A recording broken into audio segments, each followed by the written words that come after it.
Caution, brother.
Here we are again. Carava. If you were a tortoise, Torgal, where would you hide?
Looks like we found it.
Here, take a look at my wares.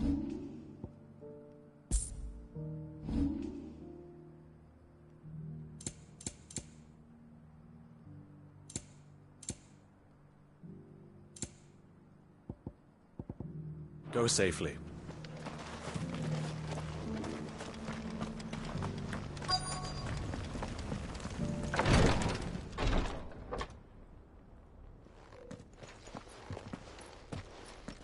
Your Grace, my lord, I trust your journey was not overly onerous.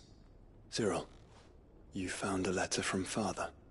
Yes, I have it here.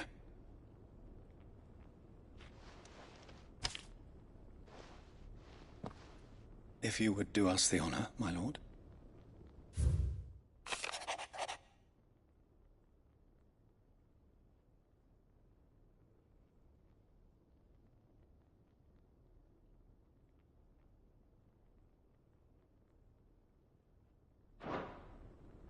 An inheritance. It would seem the late Archduke penned this missive shortly before his passing.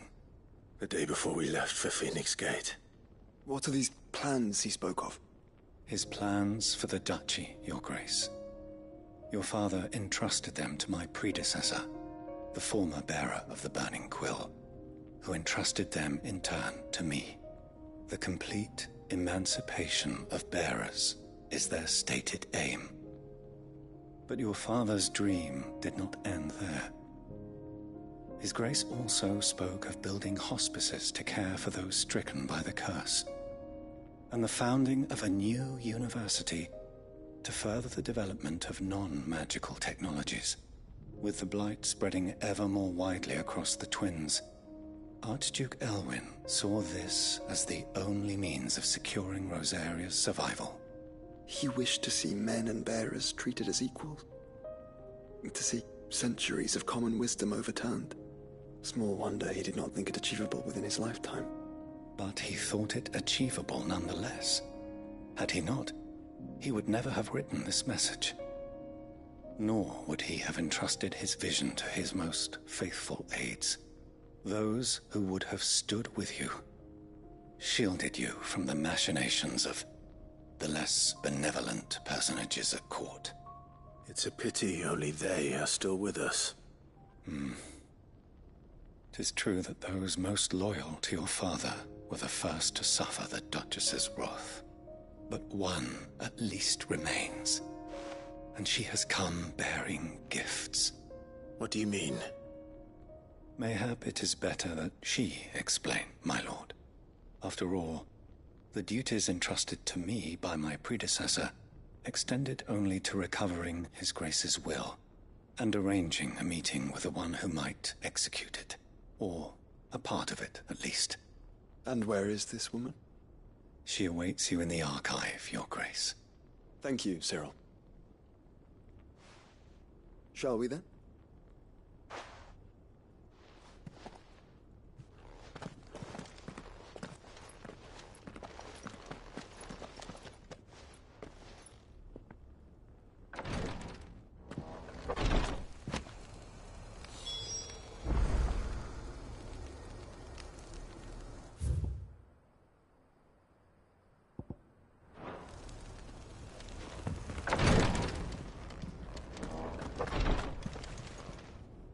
Lord Marquis, if you have a moment. What is it, Cyril? One of our brethren lately journeyed across the strait in order to pursue a new avenue of inquiry in our ongoing investigation. He sent an owl some while ago, but we have heard naught from him since. Was he surveying another fallen ruin? No. The object of his study was a savior cult that has arisen in Ash in recent years. We believe it may have some connection to the Circle of Malleus, an ancient religion that worshipped Ultima as its god. By gaining an understanding of this new faith, we hoped to learn more of the Circle's original beliefs. And so you sent one of your brothers to Ash? A continent teeming with orcs and Akashic? Fully cognizant of the risks, yes. I entrusted the mission to one of the most able of our order, the third chair, a master of the arts of combat and survival both. Though he has been silent for some days now, I have thus far refrained from sending any others in search of him, lest they be lost in turn. Yet, it seemed only right to inform you of the situation, given your unique experience of the perils of Ash. For as you so earnestly advised me, it would not do to abandon a man to his fate, when he might yet be saved.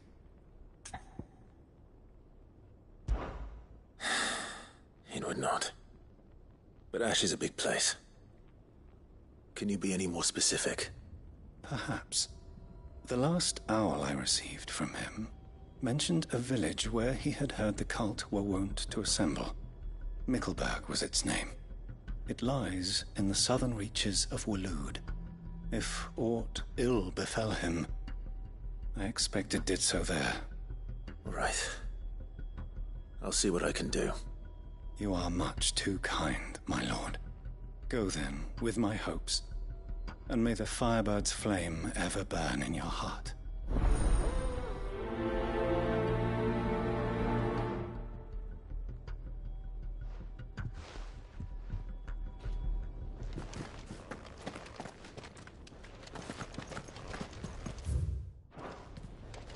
If this new faith really is an offshoot of the Circle of Malleus, then...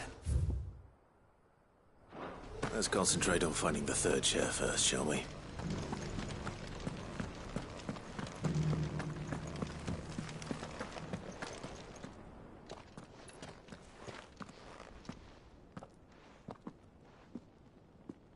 My lord, your grace.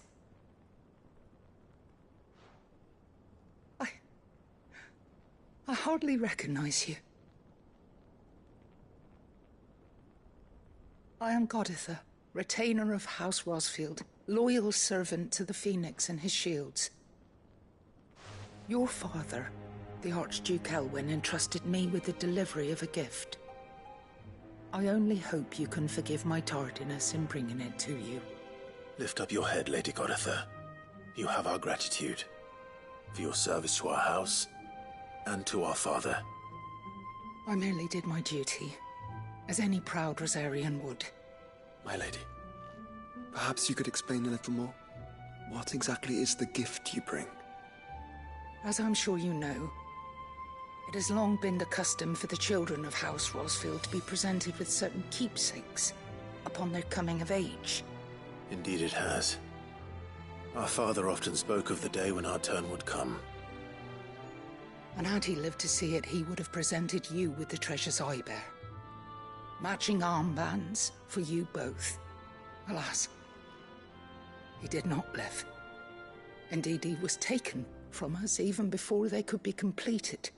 He had intended to claim the Heartstone with which each armband was to be finished himself, but it was not to be. And his gifts remain incomplete. I see. It saddens me to bring them before you, as they are. It was your father's wish that you be presented with the finished articles, not these works in progress. But with his grace long since gone, and the stone left unclaimed, I had little choice. You are grown men now, and his house is yours. And while I would not presume to insist upon your claiming the Heartstone in his stead, I know that nothing would have pleased him more than for you to do so. Thank you, Lady Goditha. What say you, Clive? What else? Of course, my lady. May our father's will be done. Oh, I am much obliged. Do you know where we might find this Heartstone, my lady? I do. Though it may be a matter of a good deal more than simply happening upon it. It is found in the bellies of elder griffins, you see. We do at least know where to find one. A certain specimen has made its nest in Titan's Wake, not far from here. A certain specimen? You are most perceptive, Your Grace. In answer to your unspoken question, yes. In fact, this is the very same beast your father meant to slay. I have been tracking its movements since you were but a boy. Were you to slay it in his stead, as men of House Rosfield, it would surely make your father proud. What say you, Joshua? What else?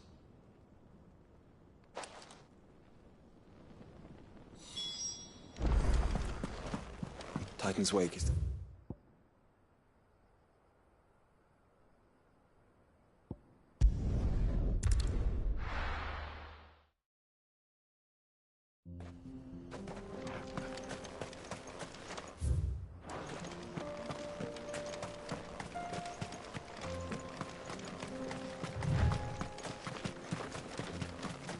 Eyes peeled, Joshua.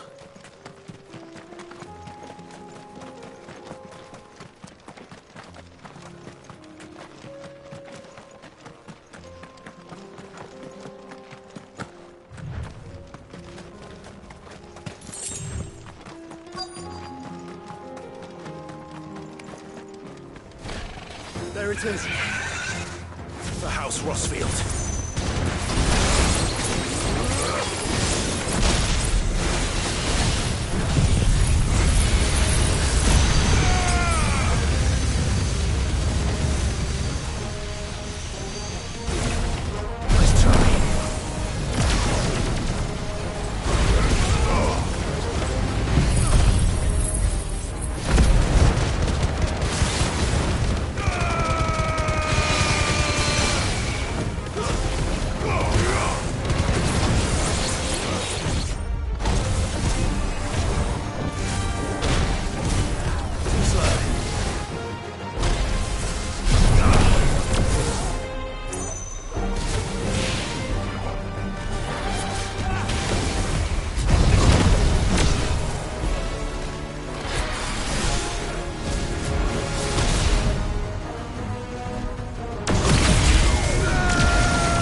Is this the Heartstone?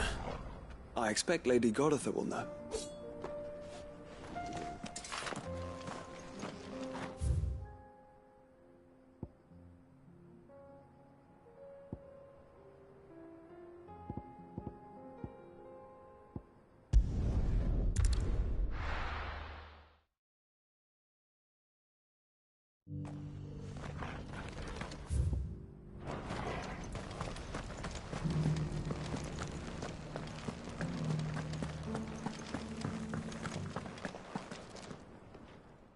Thank the Founder you were safe.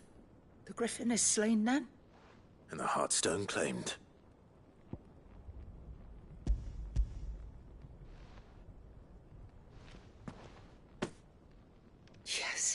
This radiant luster, like frozen flame, it is just as your father described it.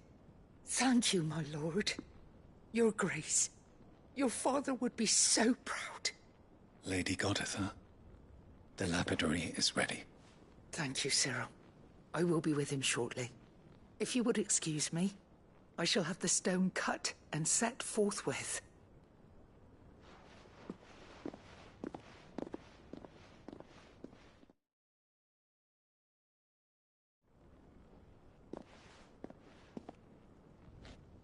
The armbands are complete. Pray, take them. They are yours, after all. Heartstone is harder and more enduring than garnet, or even ruby. It symbolizes unwavering will and devotion. And the graven vines encircling the stone represent the unbreakable bonds between you. It's a message. Father knew we had enemies both inside and outside the duchy. Enemies who would thwart his vision. Only with unwavering devotion would it ever be realized. And only if we stood together, as phoenix and shield, as brothers in arms, only then might those enemies be overcome. Indeed. His Grace knew the enormity of the task he would entrust to you, his heirs. But this was more than just a message. It was a promise. That he would always be with you. Thank you, Lady Goditha, for remaining the steadfast custodian of our father's will. Forgive me, my lady, but there is something I don't quite understand. The Undying told me that after father died, mother claimed all of the ducal treasures for her own. Even if the armbands were incomplete, she would surely not have overlooked them. So, how were you able to keep them from her? Because I was the keeper of the vault. Though I was but a lowly servant, your father spoke to me of his intentions for he had for both of you, and his hopes for your future. In the days before the disaster at Phoenix Gate, I discovered that the Duchess had ordered her jewelry be sent away from the castle. It was then that I knew she meant to betray us. I tried to warn your father, but it was too late. When word of the fire reached Rosalith, I knew my time was short. So I took up the armbands and I fled into the night. And thank the Founder you did. Yet my duty to your father was incomplete. Not knowing what else to do, I followed the Griffin, thinking I might claim the Heartstone on its passing. And so my pursuit continued, until Lord Cyril appeared before me. He informed me that His Grace's will had been recovered, and that his sons were alive and well. Lady Goditha, on behalf of my father and all the people of Rosaria, I thank you for your loyal service. As do I. Thank you, my lord. Your Grace, for coming back to us, for giving my service meaning.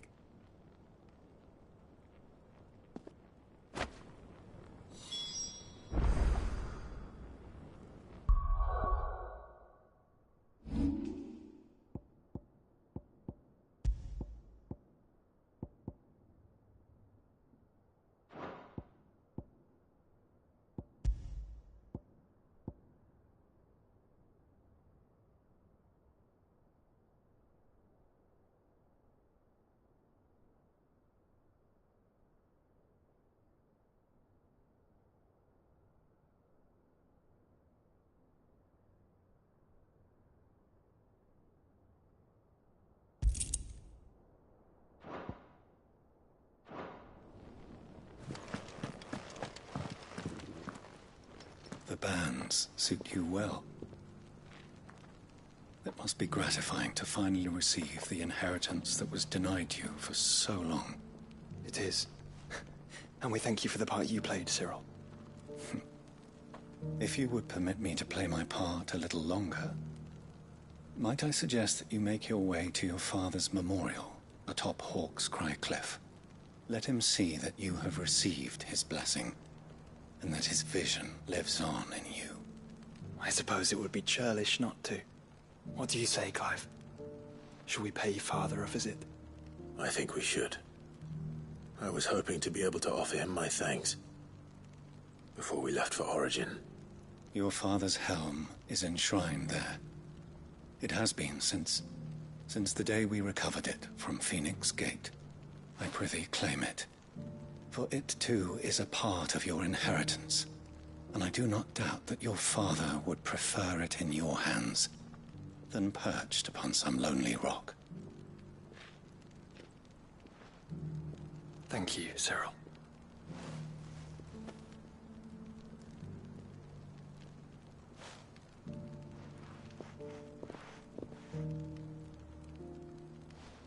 Come on, Clive.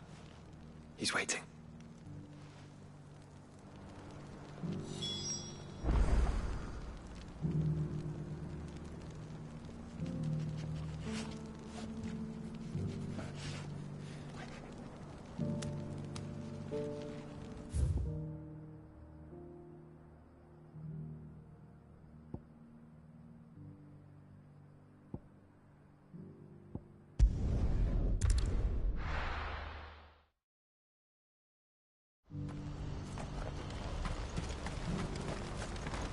What are you looking for?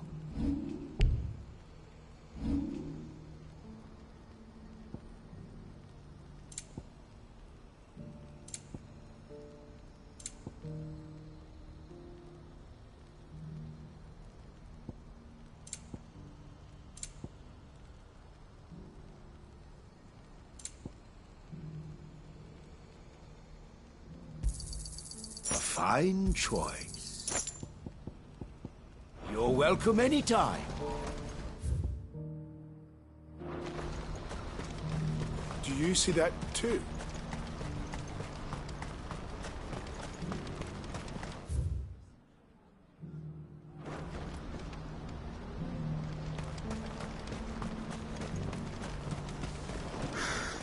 What is it? Oh, please, just make it stop. I'm scared. It's all right.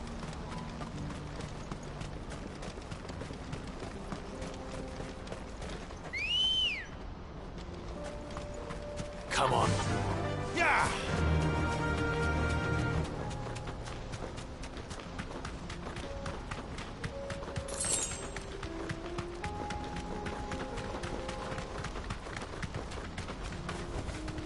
Be safe.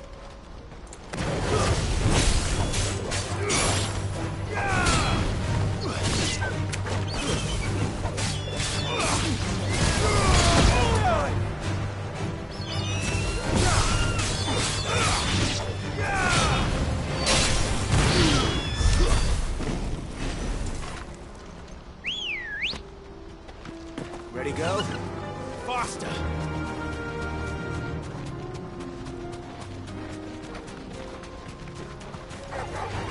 Straight home now.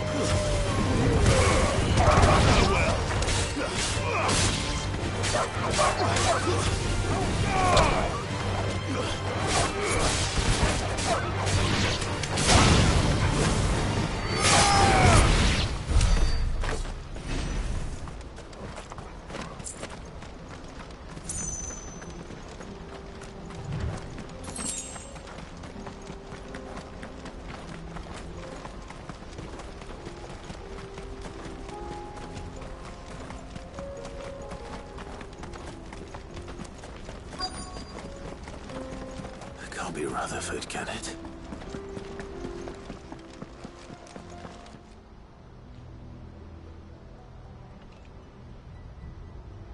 Turncoats and cowards, the lot of you! If it's a fight you want, it's a fight you shall have! Allow me. I don't need your... Please, Field Marshal. Oblige him. This won't take long.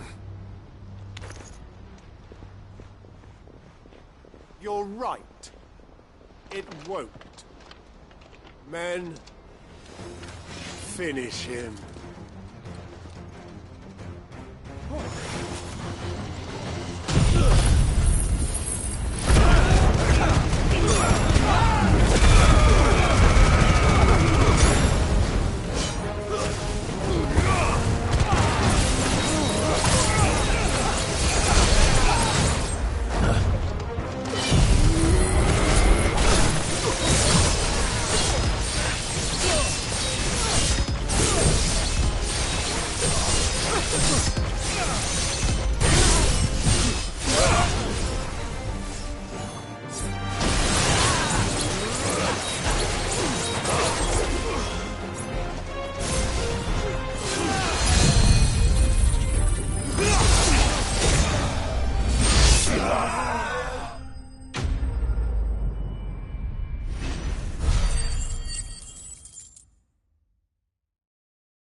A little longer than I'd have liked.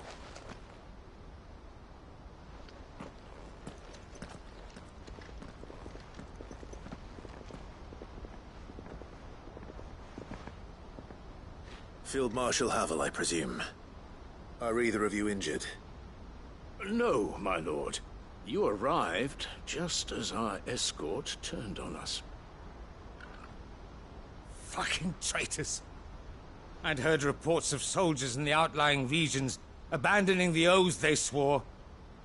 But I hadn't thought the corruption had reached so close to the heart of the Republic. It's a fucking disgrace. Your interfering old bastard of an uncle tried to warn me, of course. My lord Marquis. Or is Sid the Outlaw more to your liking? Call me what you want. It doesn't change who I am, or the urgency of the message I bring. My uncle has a plan to right the realm, and he needs your help to see it through. Before I agree to anything, I'd have you answer one question. What do you stand to gain from all this? I won't deny that I might benefit from further chaos. But I seek a new beginning for all of us.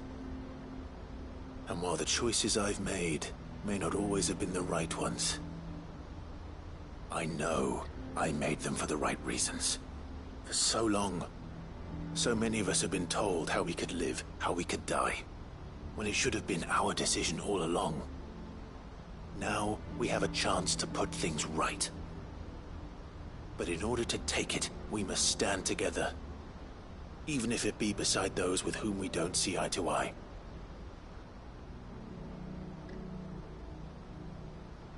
Certainly not the words I expected from an outlaw. But perhaps your uncle was right. You are no ordinary outlaw. I'll never hear the end of this. All right. I'll start by ordering my most trusted guard to bring the Dhalmekian fringes under control. Next, I'll make contact with my counterparts in the Imperial Army and see if I can't convince them to try and restore order in their own territory. Thank you, Field Marshal. But they are not the only ones we will need to convince. What do you mean? I don't doubt that I can bully some sense into a few generals. But those they answer to require a different kind of persuasion. And when it comes to honeyed words, well, we will need an envoy. One who can court even the most stubborn of statesmen. You, perhaps? I'm flattered. But I'm no diplomat either. And I have other problems to attend to. What we need is a skilled arbitrator. And I may know just the person. Is that so? And would he happen to be an outlaw too? Of a different kind, perhaps. Well, beggars can't be choosers. I suppose we'll all have to find a little of the outlaw in ourselves if we're to make it through this. Very well. Send your man to me right away. I shall.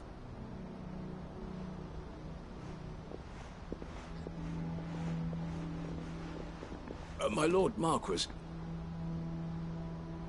Your Lord Uncle bade me escort the Field Marshal to his manor in Port Isolde. And I will see that my associate joins you there. Very good, my lord.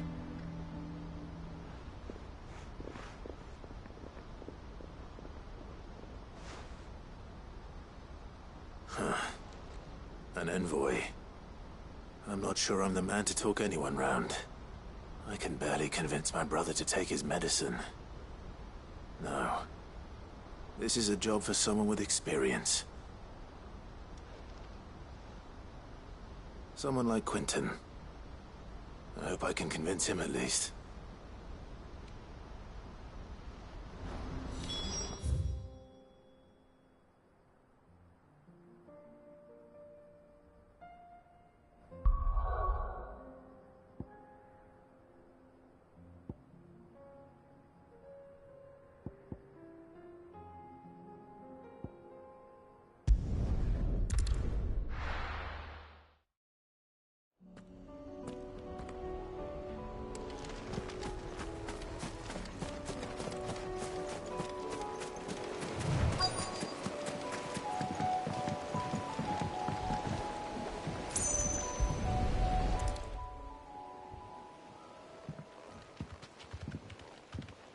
still here. After all these years. A lot smaller than I remember. And you're a lot bigger. You might have to swim, boy.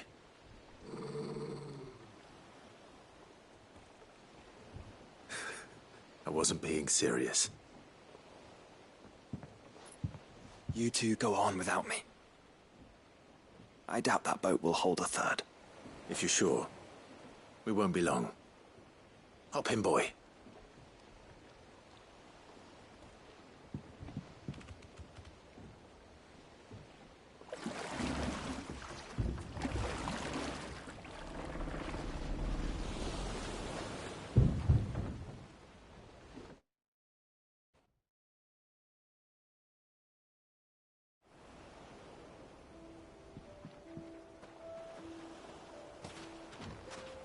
This place hasn't changed at all. The rookery's right through those trees. Come on.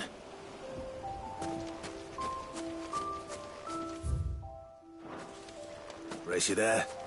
I bet I could still beat you.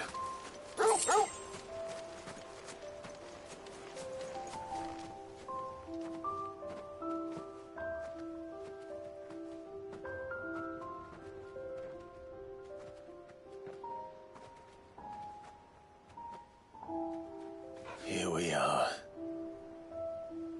This was our hideaway. Wasn't it, Torgal?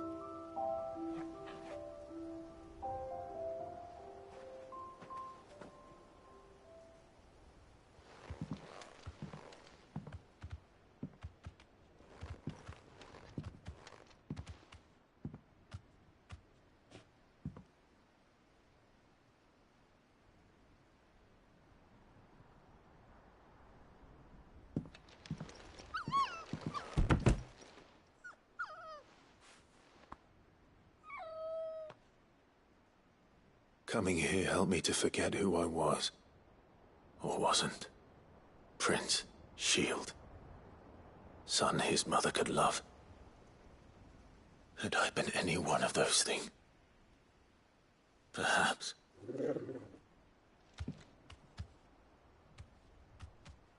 What is it, boy?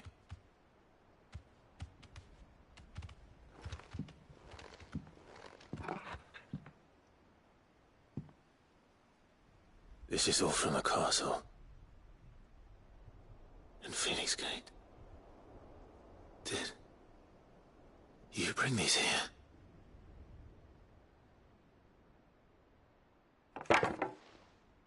My sparring sword.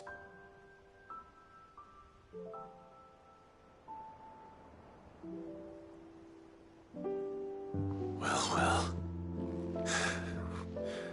You never stopped looking for me, did you, boy?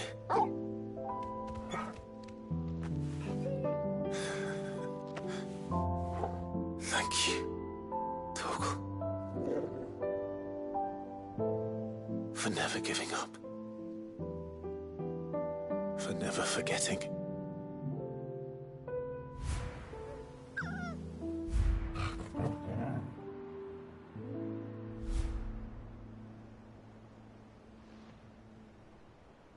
Let's take this with us, shall we? So I don't forget either.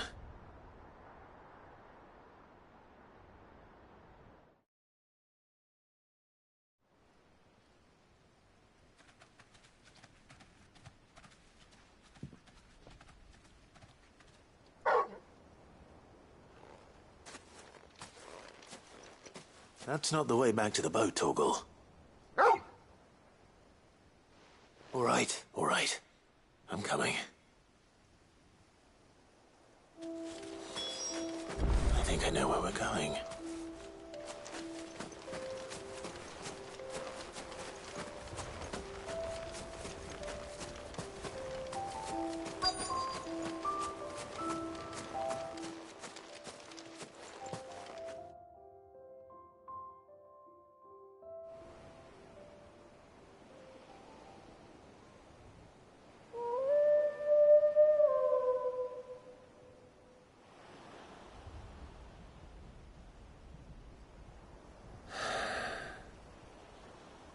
People always talk about the importance of putting the past behind you.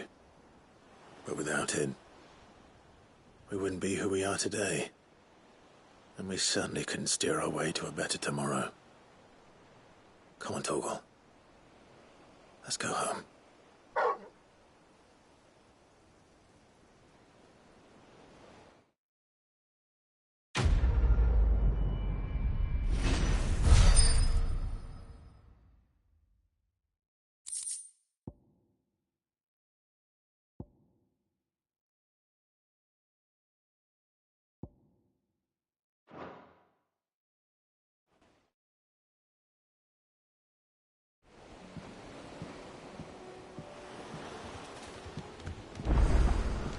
Sorry for the wait.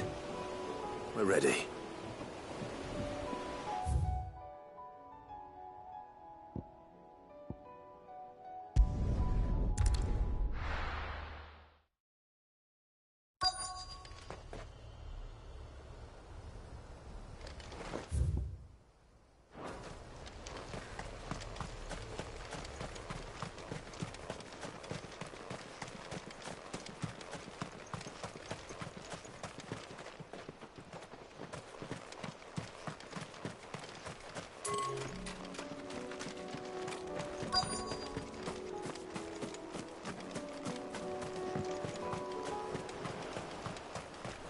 Caution, brother.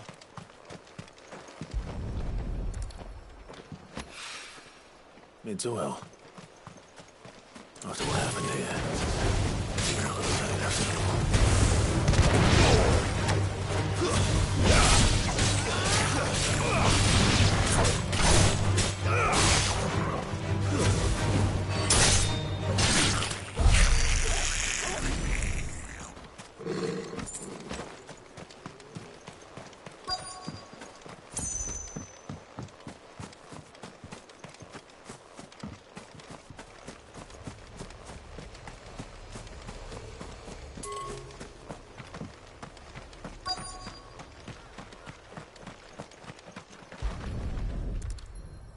I better get these materials to Mid so she can finish her prototype.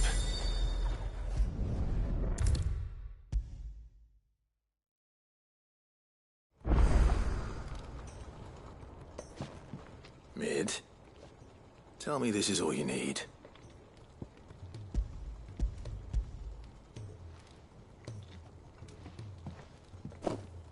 Aw, you make it sound like I asked you to save the world or something.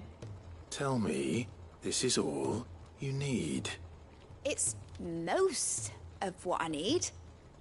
After you left, I went over the figures again, and I realised I'd forgotten a 1 and a 0. And a cogwheel. Just a tiny one. Though, that's the problem. Gears that small are a bastard to make, and I may have lost the one Blackthorn spent a fortnight toiling over. wait. The children. When they took apart your scales, there was a tiny brass gear. Now that I think about it, they didn't use it when we put the scales back together. The young'uns? But why would the... You know what? I don't want to know. I'll keep working on the model. You go and find that cog.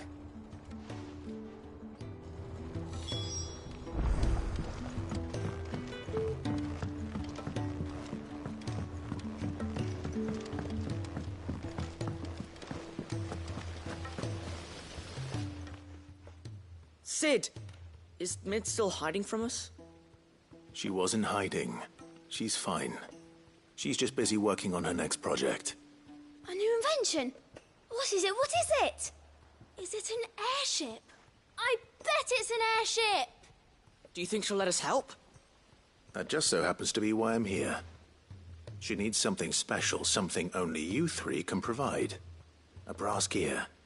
A tiny one. One that might fit on, say, a set of scales? Oh, the one you forgot! We remember. We saved it, just in case. It's in the bag of bits. Since your lesson, we've been disassembling, then reassembling everything we can find. All the pieces that are left over, we keep under our beds, just in case. That's good to know. Look! I found it!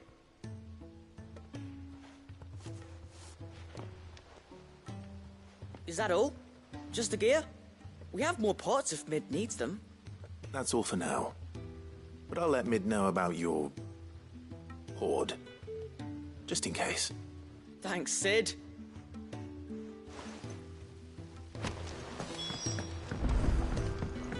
Has Midadol mentioned a new project yet? Not exactly. She seems preoccupied. Well, did they have it?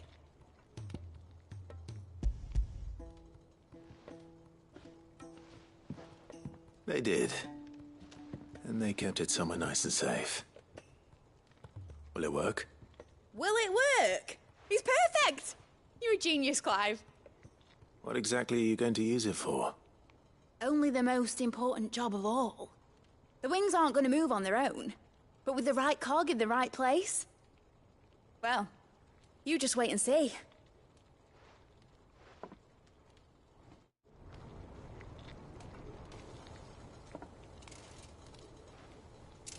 That should do it.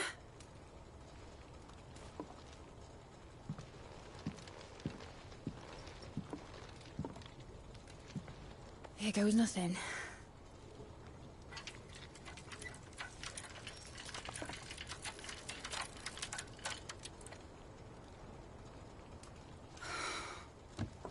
Titan's tits. It wasn't supposed to fly, was it? Of course it was supposed to fly. Wouldn't be much of an airship if it didn't.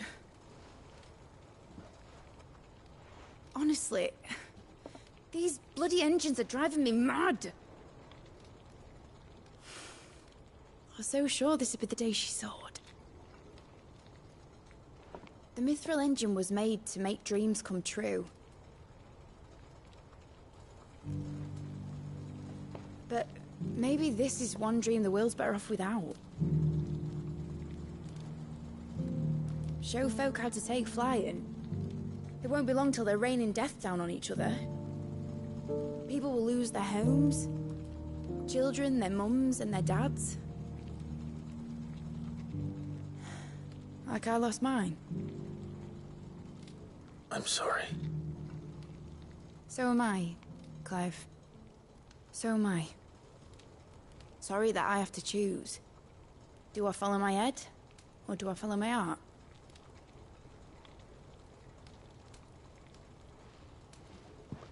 Good question.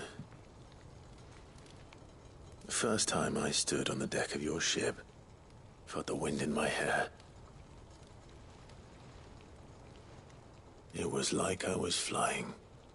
But imagine how it would feel to actually do it. My dad always said there were two ways of living life. Chasing a dream or shuffling to your grave. And he were right. Right about a lot of things. Not that I like to admit it. People need dreams to chase. Especially in a world like this.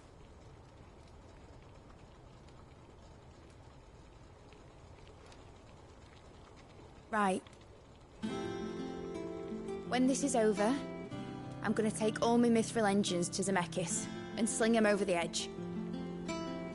I won't have my dream end up turning into someone else's nightmare. But all that hard work... All that hard work will not be used for war, Jamie. But it ain't like it'll be gone. Tell me, Clive, have you ever been on a treasure hunt? Not since Joshua and I were boys. Why do you ask? Because I'm gonna bury the engine schematics and leave behind a little riddle telling people where to find them. A really hard one, so that only the most dedicated dreamers will ever be able to work it out.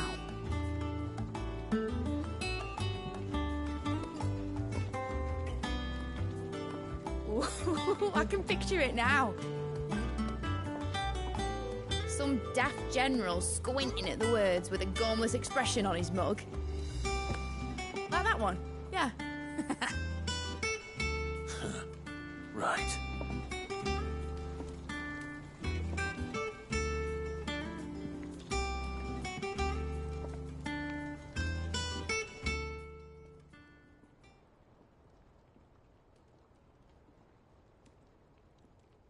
course, if I'm putting this engine at the end of a treasure hunt, I'll still need to make it a treasure worth hunting for. Won't be much of a prize if it couldn't even make a toy boat fly after all. My dad always said, dream big. But it ain't the size of a dream that's important, is it, Clive? Only that it's a good one. And I reckon I've got a fair few good uns left in me. I'm sure you do.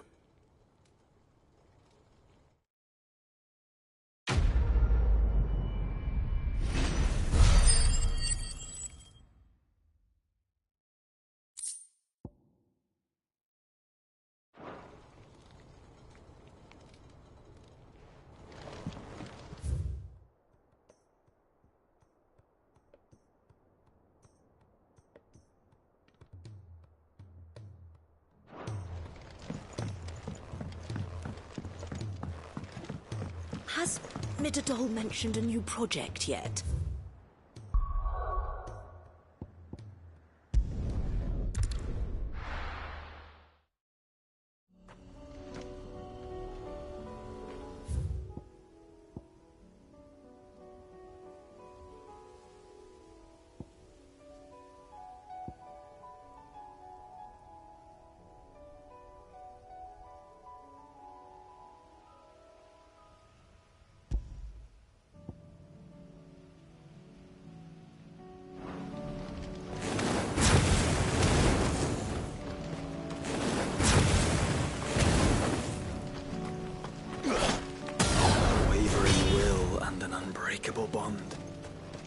Do you really think we're strong enough? Save the world? Of course. To have overcome Father's political enemies. That I was certain. Especially knowing what we know now. Father was truly capable of. But perhaps these bands would have helped. Knowing he was with us would have made all the difference.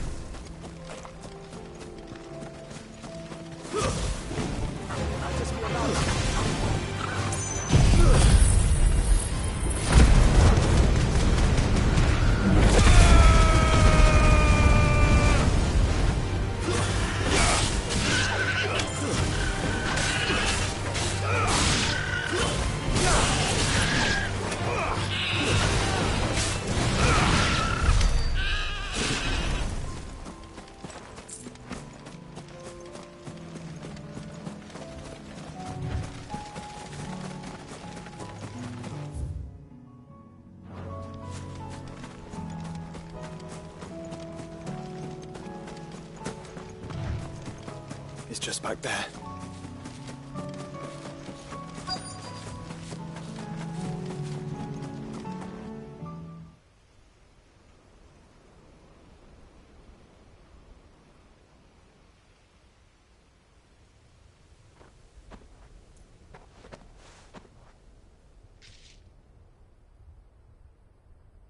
Father always fought for what he believed was right.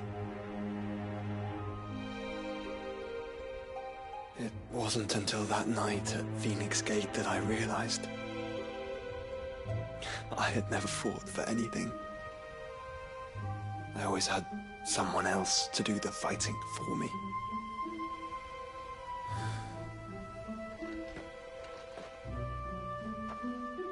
No matter how fate conspired against him, he never lost heart, never looked back, never stopped fighting. To me, he was the greatest of men. I've been trying to live up to his ideals ever since.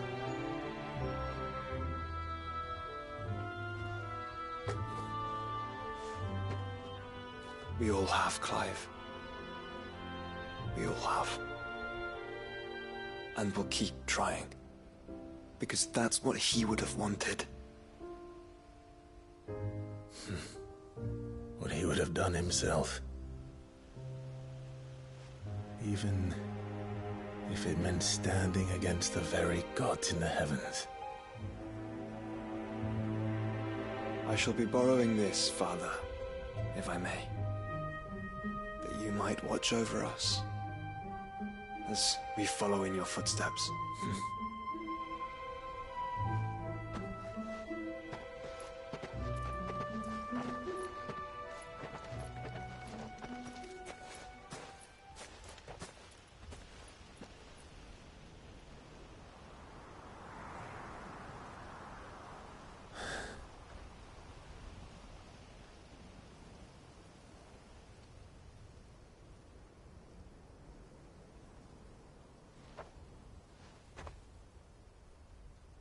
We won't lay you down.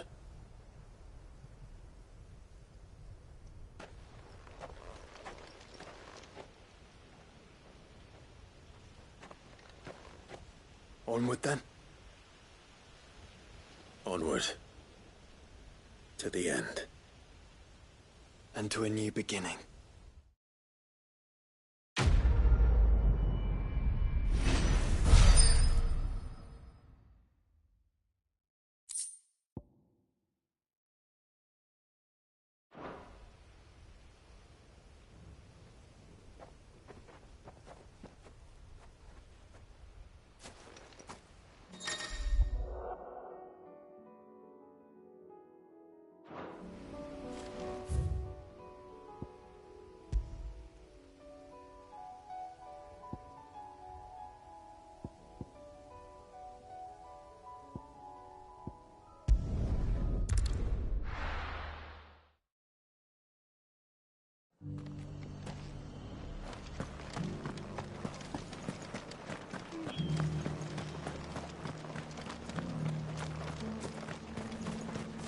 What are you after?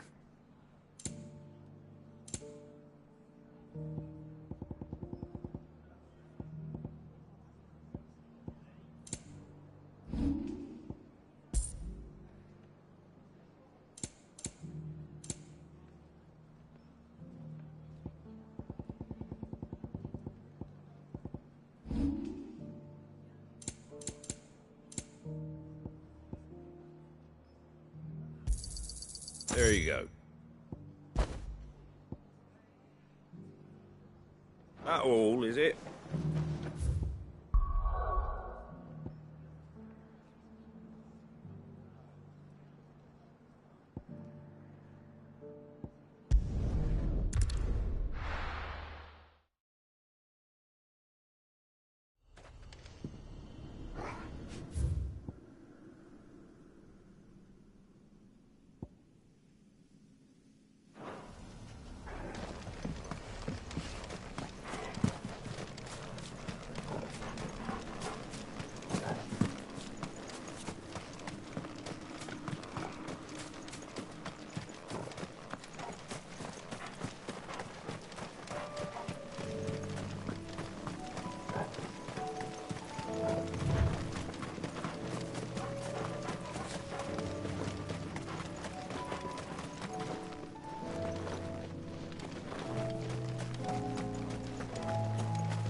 I made sure our fallen comrades were laid to rest. And they can rest. Quentin, I have a proposal for you. Do you now? Something tells me you'll be asking more of me than a cask of Gotand gold. Go on, then. Propose.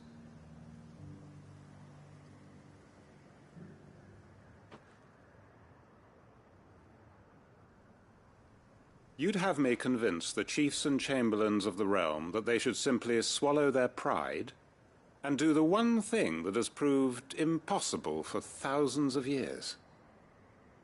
Was there anything else? Perhaps I can fetch you a meat pie as well. I know it's a lot to ask, but I can think of none better suited to the role. And you'd have me give up what little I have left to do it. I told you, Clive. The people of Lostwing are my family, and I cannot abandon them. You'll have to find someone else. I'm sorry to hear that. So am I. And why might that be? What he's asking. How's it any different to what you've done so far? They want you to speak for those who can't speak for themselves. That's what you do best. If it's the vineyard you're worried about, we'll see that the grapes are picked and the tons filled. You know we will. It's not that. Then what is it? You said yourself we're family. Don't you trust us? You know that's not what I'm... Then what are you saying? That only we are worth saving? Why turn your back on everyone else? You convinced us we could build new lives for ourselves, and if you can do that, who's to say you couldn't convince the entire realm? A stirring argument. I fear that any rejoinder I make might fall somewhat flat by comparison. So you'll join us? Where do you need me? Field Marshal Havel will want to speak with you in person. He's currently in Port Isolde. I can arrange for a party of Cursebreakers to accompany you there. That would be very much appreciated. I hear the roads are far from safe these days. Hopefully not for long. My uncle will want to know that his plan is taking shape.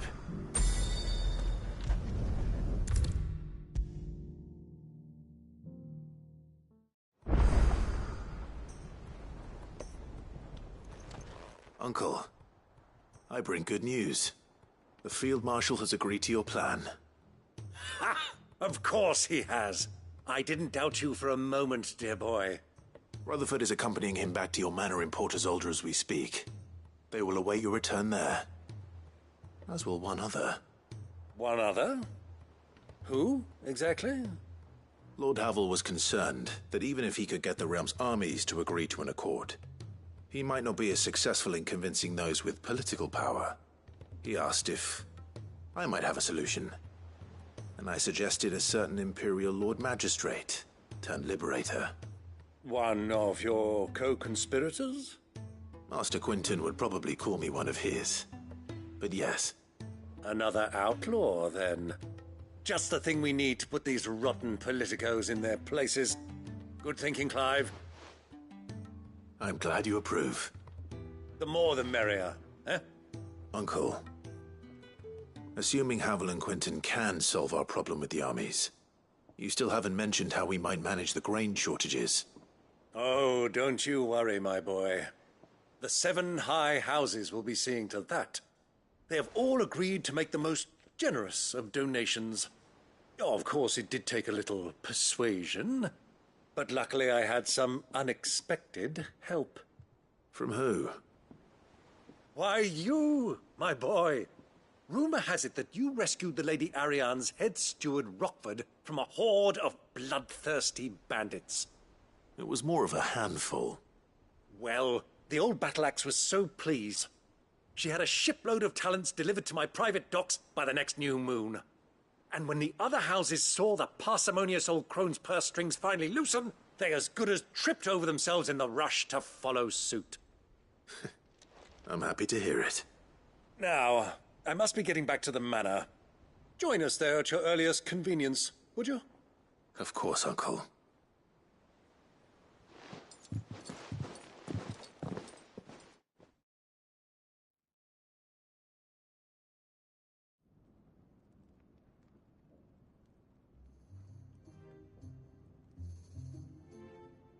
And how, pray tell, will we get that grain to the capital if the roads are still overrun with Akashic?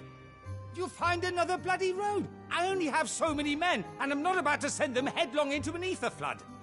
That is, unless you'd have them turn as well. Well, they'd certainly eat less. Says the man with a belly bigger than a band of curls. My soldiers actually need their rations. Without any food to keep them going, they'll be dead even before you've sent them on your fool's errand. If I may, gentlemen, perhaps I might suggest an alternative approach. Though supply routes are indeed disrupted, there is no shortage of ships. Indeed, they bob away in every bay from here to Randalar, awaiting a safe haven. Allow them to make port and fill their bellies full of grain.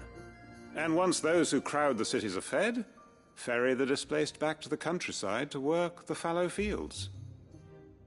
But I'm sure that you wish to continue your discussion. Forgive the interruption. 2 such firm friends as yourselves need no help from the likes of me. Rutherford spoke fondly of the great bond between you. Us? Friends? I can't stand the man! Clive, I'm beginning to question the quality of the company you keep. And what kind of company were you expecting him to keep? The man's a criminal! Criminal? How dare you? You are not fit to breathe the same air as this fine, upstanding young gentleman. Upstanding? He calls himself Sid the Bloody Outlaw! Once more onto the breach.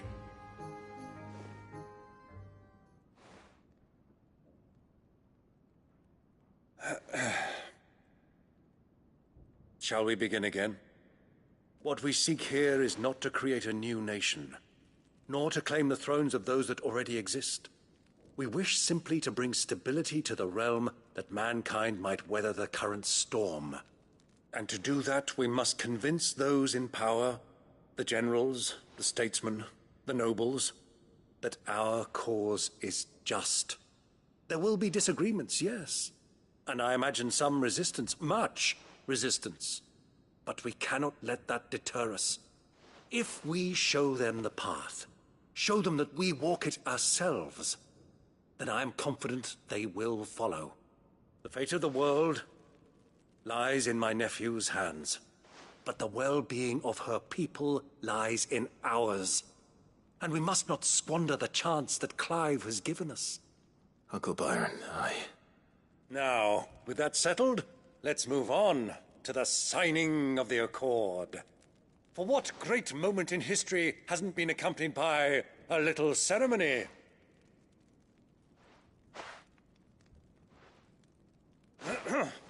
Citizens of Valisthea, I present to you the Triunity. Rutherford, my quill.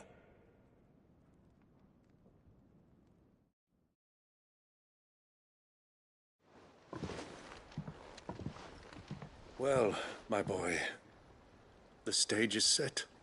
That it is. This is the role you were born for. Now I ask only that you trust in the talents of your supporting cast. We shall play our parts to the best of our abilities, that you might have the opportunity to shine. The realm needs its Sir Crandall, and there is no better Crandall than you, Clive. I want you to keep this signed accord as proof of our faith in you. I will. Thank you, Uncle.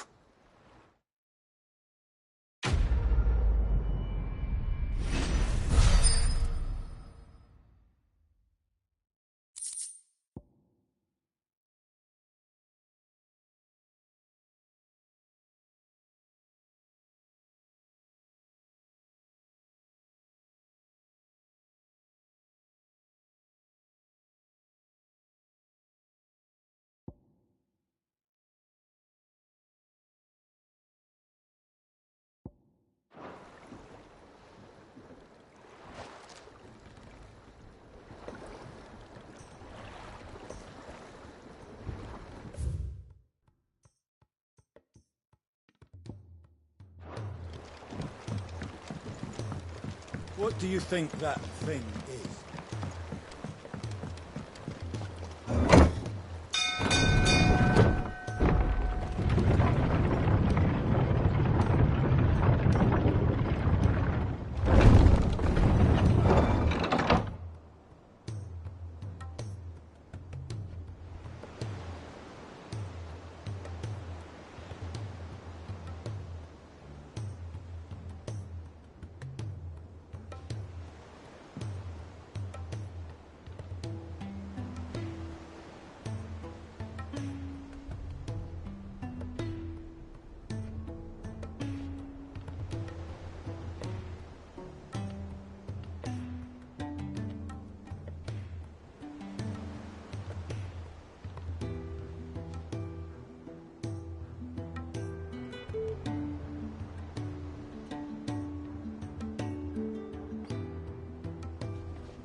Crack the crystal.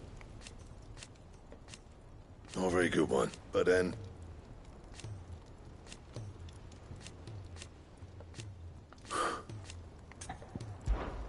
Not saying for you, dear.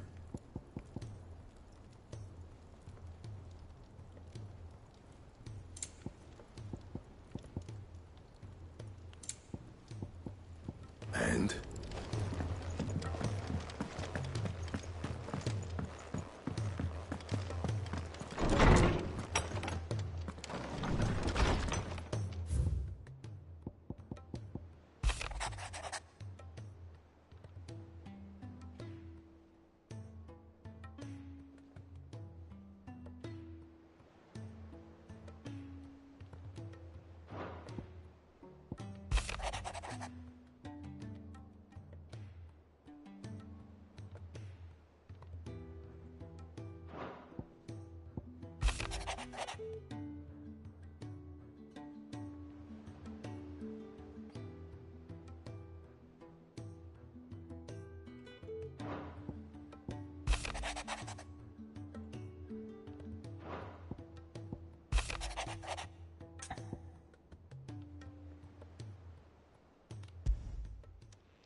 If Joshua's worried about Jill, I should go and speak with him.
Joshua, I read your message.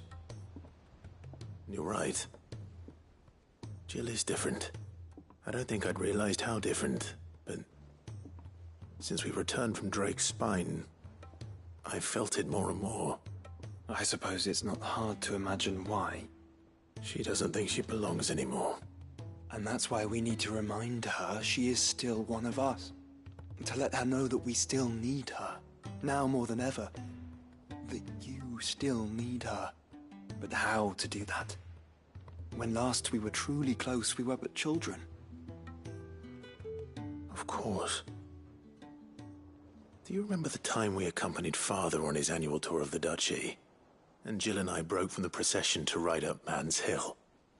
To see the snow daisies, I remember. It was the first time Father had allowed us to join him. And when he realized you were missing, he had the entire retinue down to the pot boys combing the countryside. In the rain.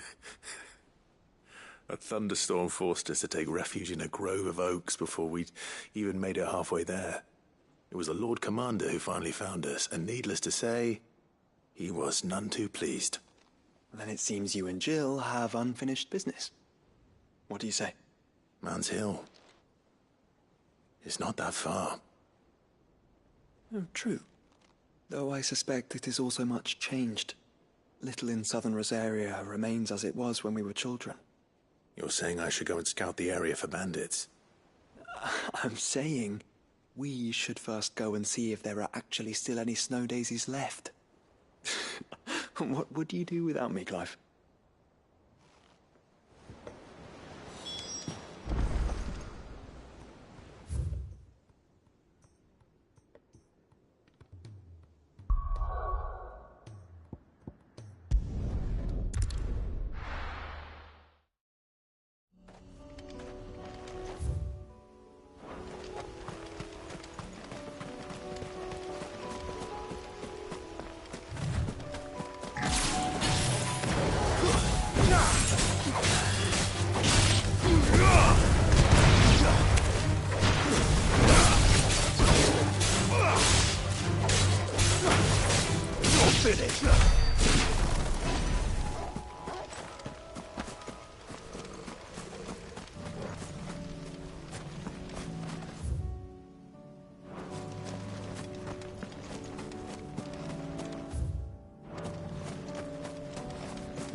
This is the place, but...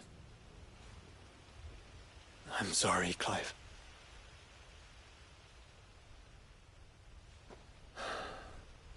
There's nowhere been spared. What do we do now? We keep looking. Man's Hill cannot be the only place where snow daisies grow. Perhaps, but... it's the only place I know of. Knew of. Then why not ask someone who might know of another? Someone in the backyard? To the hideaway, then.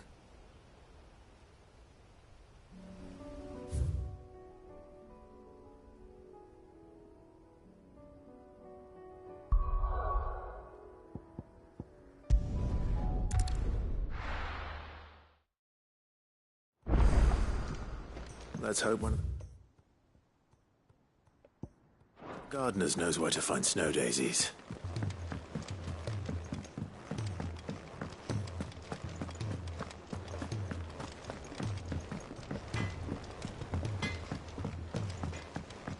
Say what you will. Maybe Karen has seen her... This should tide us over until the new moon.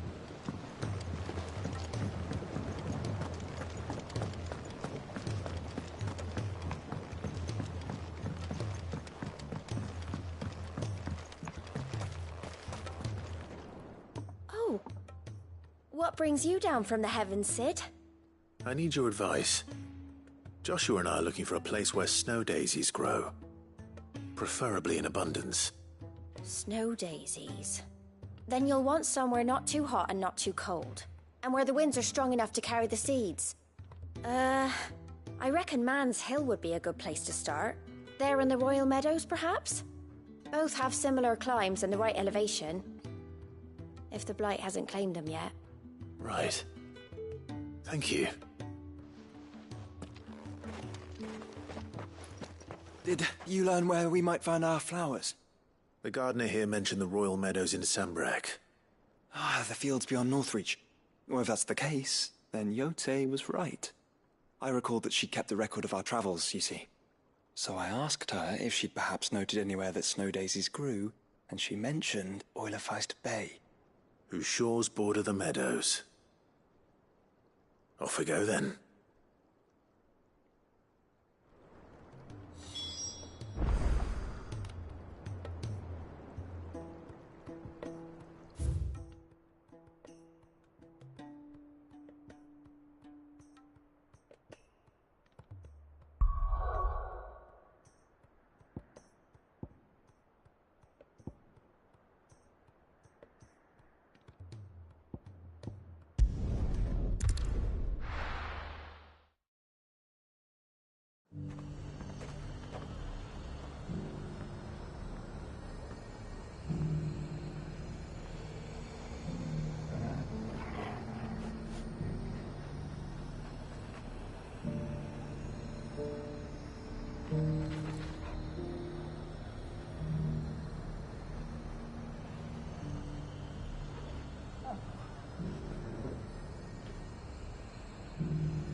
Nazir might at least have mentioned where in Northreach he'd be testing this recruit.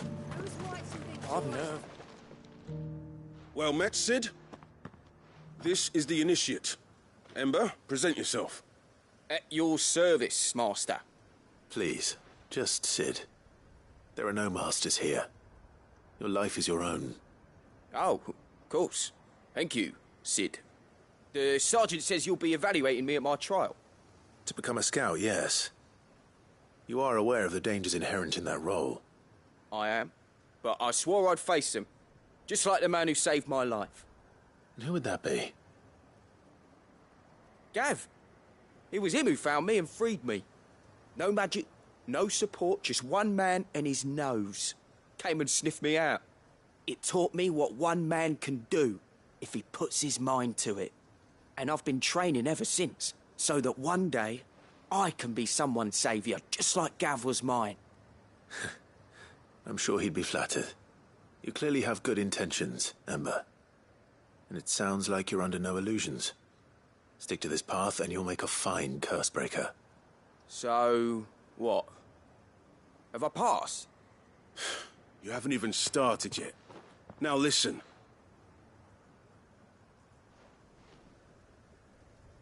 Not far from here is an Imperial lookout, Eastwatch. The guards there record all their sightings in a logbook. You are to find it and bring it here. And bring it here, right. Anything else? No. Sneaking into a heavily guarded Imperial outpost and stealing the logbook would be quite sufficient. You'll need to assess the situation, determine a point of entry, create a distraction and effect an escape, all without being discovered and thrown into an Imperial oubliette. Ember, Gav isn't our best scout because he can do everything. It's essential that you know your limits. Know my limits, right. I won't let you down.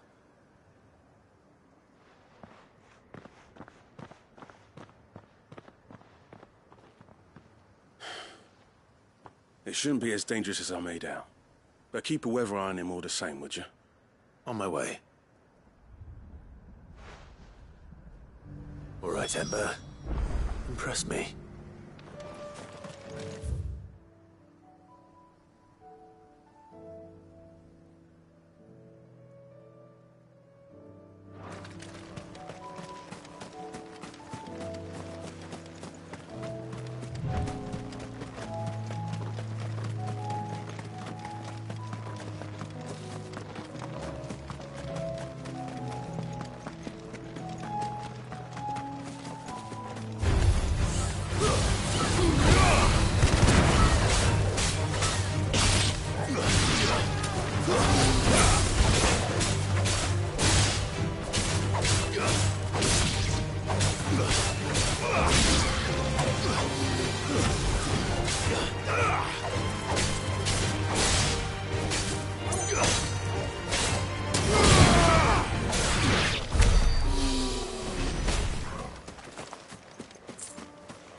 These are clean kills.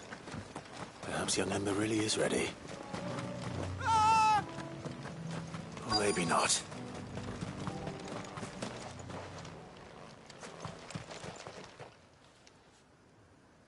Damn it. Ember, draw your sword!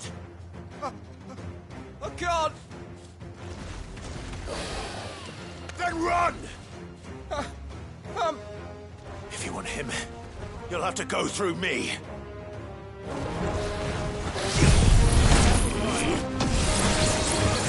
Let's try.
It's over.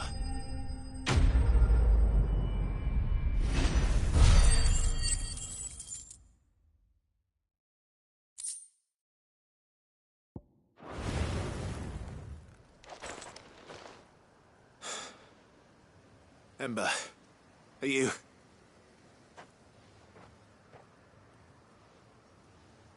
Gone. Of course. Scouts really are a rare breed. Back to Northreach it is, then.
I didn't expect you back so soon.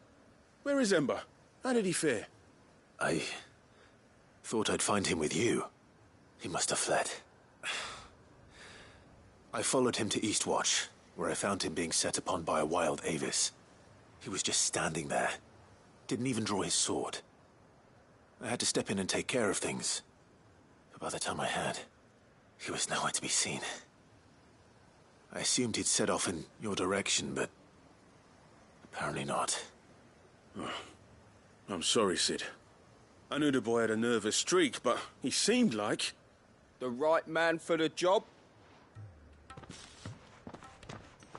I believe this is the logbook you tasked me with retrieving.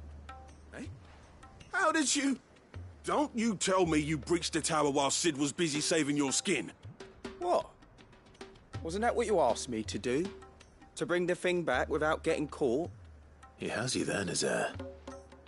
And he did it all on his own. But Sid, he did what he thought was best. And now I have to decide whether I agree. Of course. We'll await your evaluation back at the hideaway. Don't you leave my sight. Yes, Sergeant.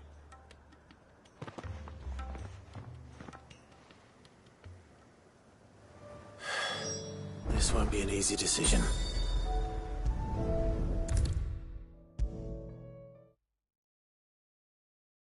You should have seen him. The thing didn't stand a chance. Welcome back, Sid. Welcome back, Sid. Yes. Welcome back. Trip wasn't too much of a pain in the arse, I hope. Truth be told, it was me who suggested roping you in to help with the trial. But from what I hear, things didn't go quite as planned. No, they most certainly did not.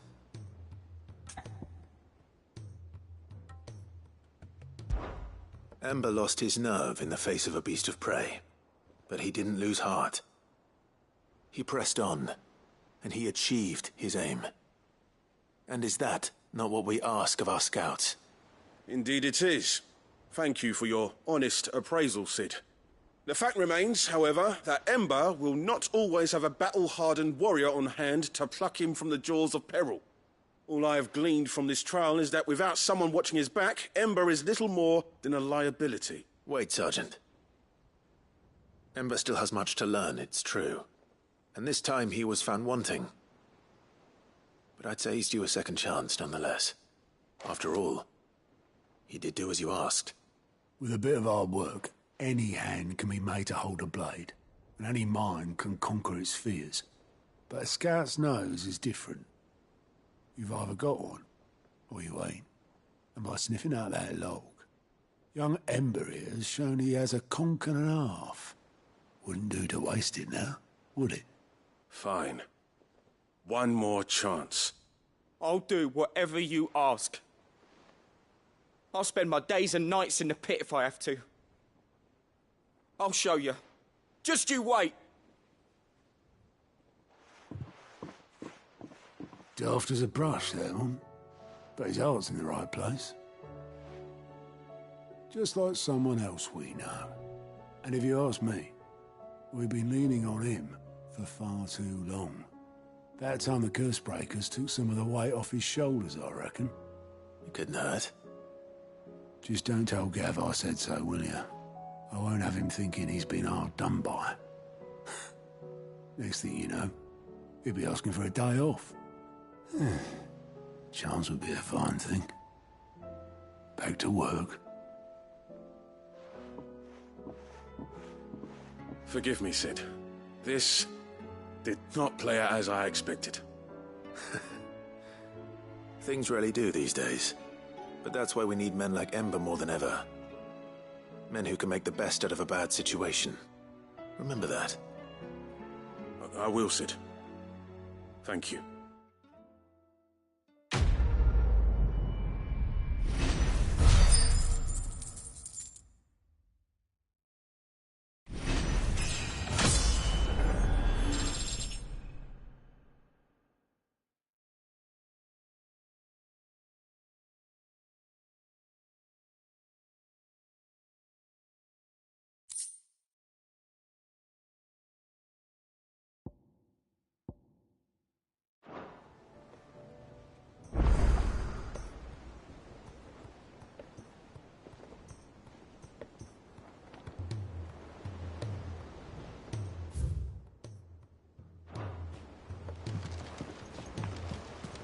There's something about it. I feel like it's calling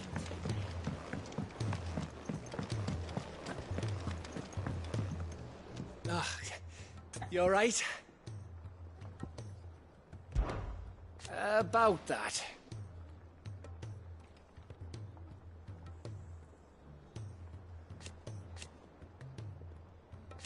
Oi!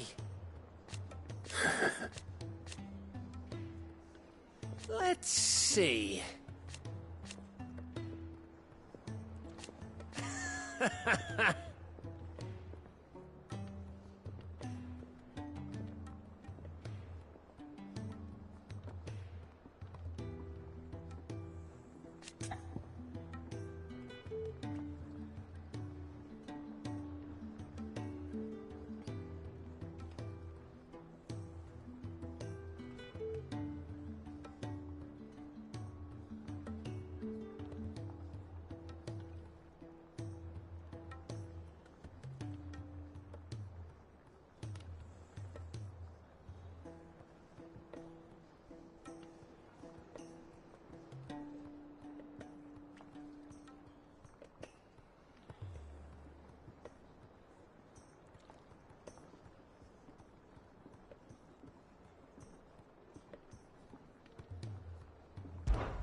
Something troubling you? No more than usual. It's just... Eda's baby will be coming soon, and I wanted to make something for it. I'm sure she'd like that. Back in the north, families would always make gifts when a bairn was on the way. Yeah, let the little tykes know they were welcome in their new homes, like. So, what's the problem? Well, the problem is that Eda's due any day now, and I don't know if I'll be ready in time.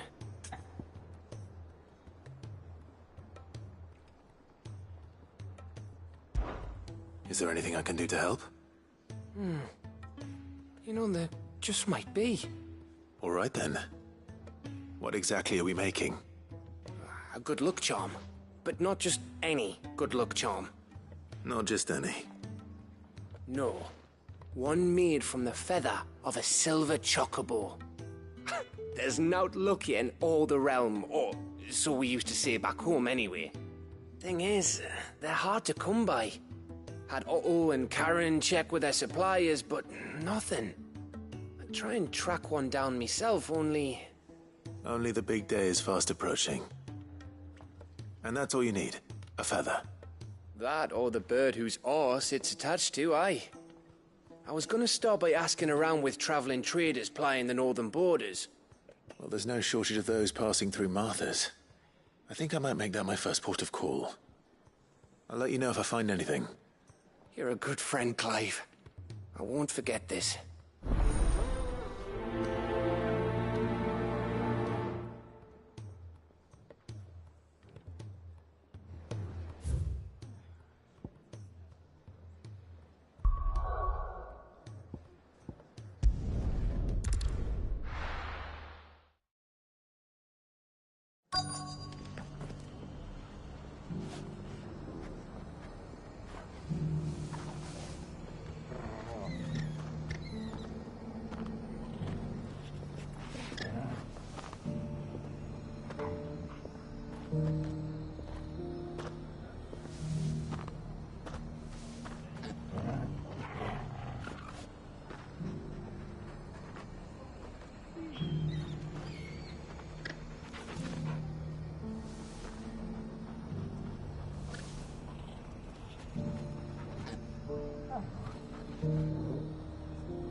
Let's hope one of the merchants here has what Gav needs. Excuse me. I'm looking for something. Oh, well, then I'm your man. A silver chocobo feather. Oh, or maybe not. Though you're not the first to mention the bird around here. There was a man stopped by the rest not long ago, claiming he was attacked by a silver chocobo. Near some gated hovel, not far from Eastpool. Most took him for a braggart and a liar, but who knows? Perhaps there was some truth to his tale. We'll see. Thank you.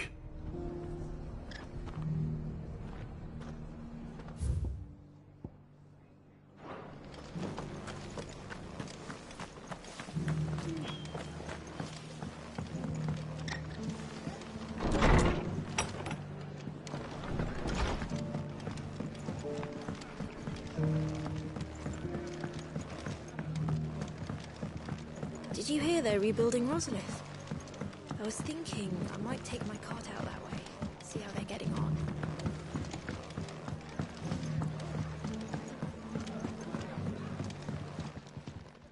You look like you could do with a drink. It ain't exactly a bed of roses.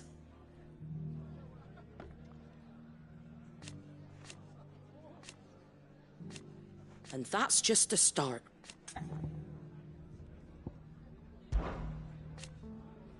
But the wind... And thank goodness they did. Like being back in the glory days.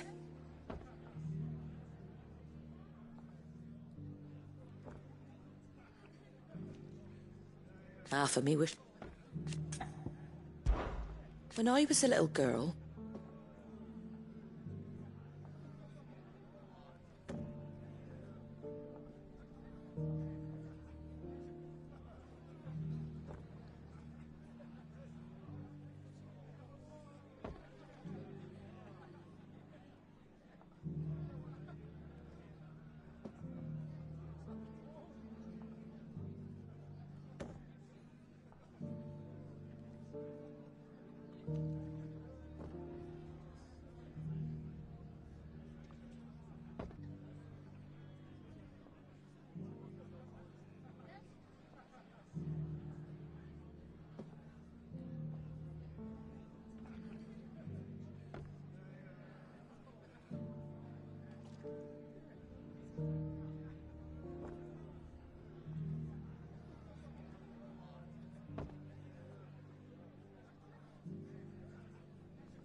My grandmother, I swore that. Give the others my regards.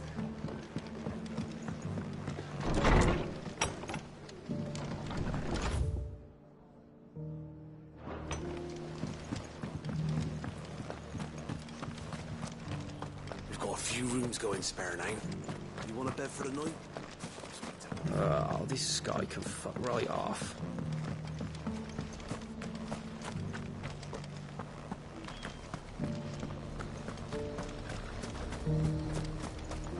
Look, Daddy. Shining so brightly. Isn't it pretty? Whoever's idea it was to take those bearers away to Eastport has my thanks. Puts a bit of the town first, that one.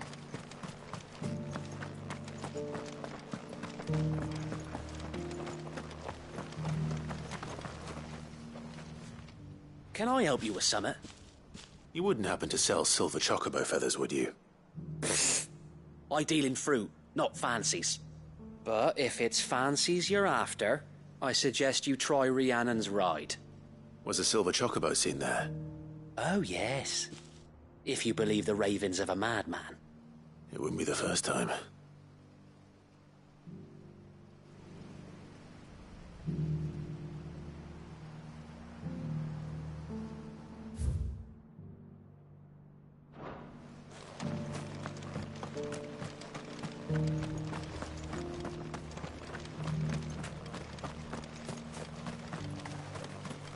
The people of the rest may seem to be in high spirits, but give them a little wine, a little company.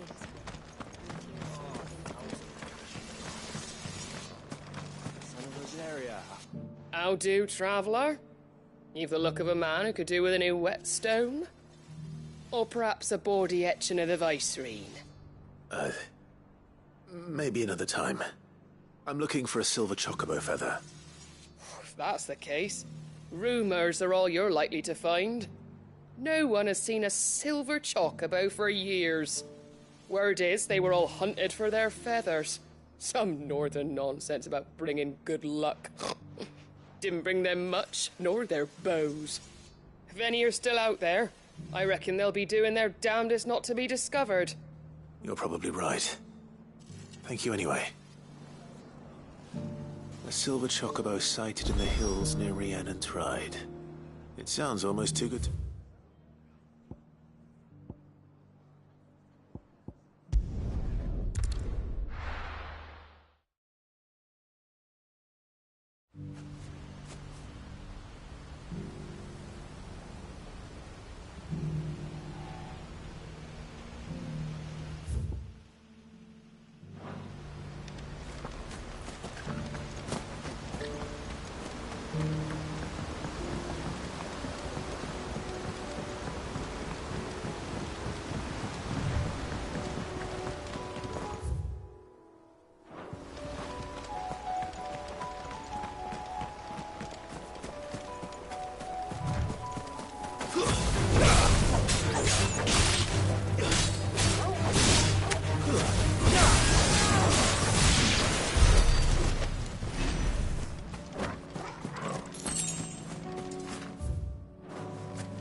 Tracks.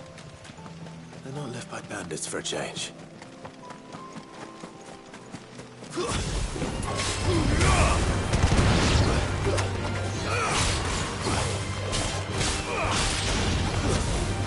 Stay down!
More tracks.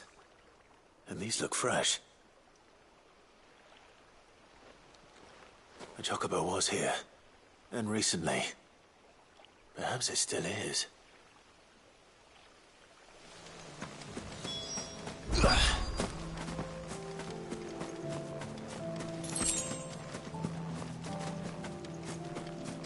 I don't hear anything. Well, I'll be damned.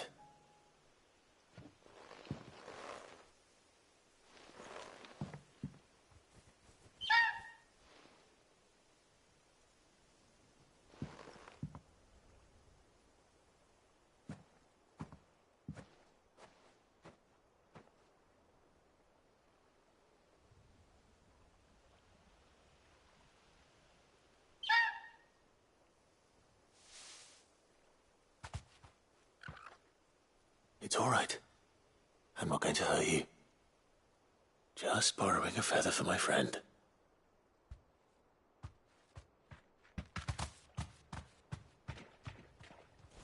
Thank you. Let's get this back to Gav before they change their minds.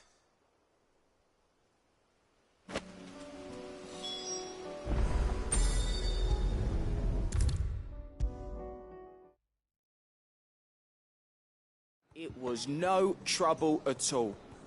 Still, I appreciate it. Clive, you're back. How'd you get on? Any luck? Any luck, you say?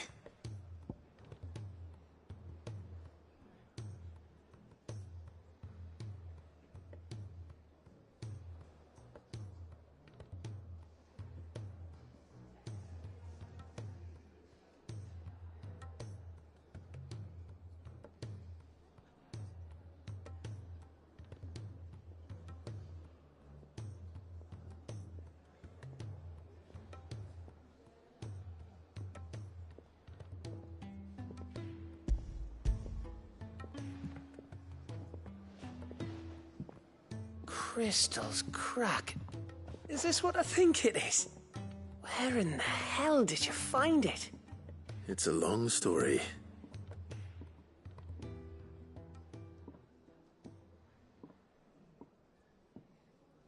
Right there on the road to Eastpool. Who'd have thought it? Everything up there's been abandoned for years. The empty cabin made for the perfect shelter. Though I fear my presence may have forced the poor creatures to look elsewhere. Don't blame yourself, Clive. The Blight's right on Eastpool's doorstep. They'd have had to move on before long, even if you hadn't have turned up. They'll find a new home. Trust me. After all, that's what us endangered animals do. Anyway, what matters is, you managed to nick us one of their quills before they could run off. And now all that's left is to fix it to the carving. I didn't know you could carve. Reckon there's a lot you don't know about me. Like the fact I'm as good with a whittling knife as I am with a sword. And that bone Ember gave me's a dream to work with. What did you say it was from again? An Avis? But it weren't your Avis, Sid. I slew one of my own at last. So all those long nights in the pit finally bore fruit. I'm proud of you, Ember. Don't speak too soon. I ain't done my trial yet. There we go.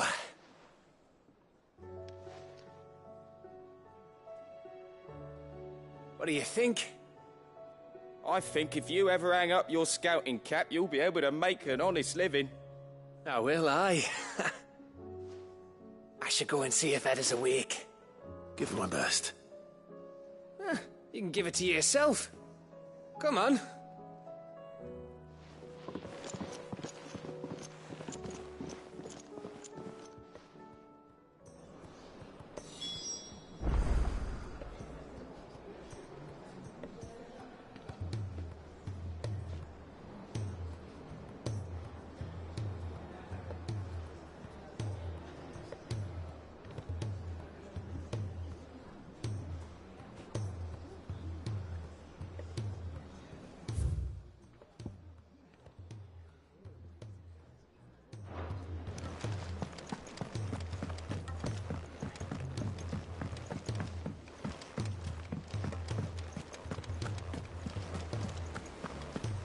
There's something about it.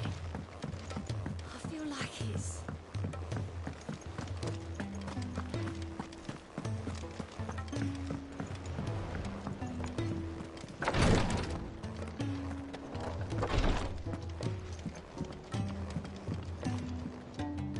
Ah, me lords. How are you feeling? Well, thank you. Is something wrong? Wrong? No, nothing like that. What it is, Go on, please.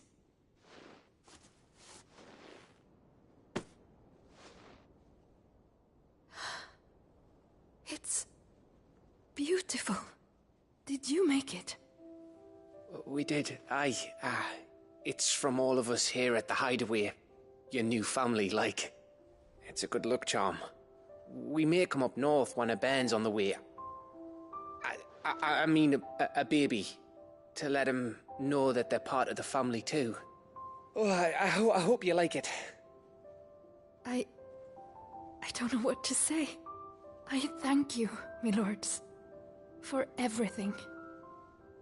If there's anything you need, just let us know. I will. Clive, fancy a swift off? I'm thirsty. I could be convinced.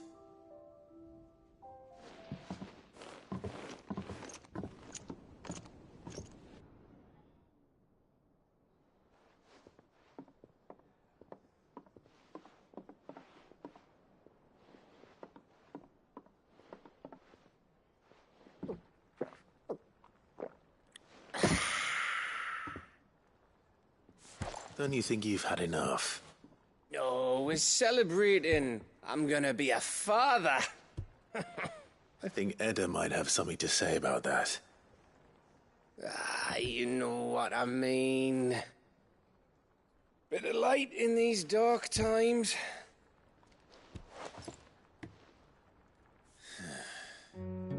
Wasn't long after me 10th name day, my mum told us she was with child again.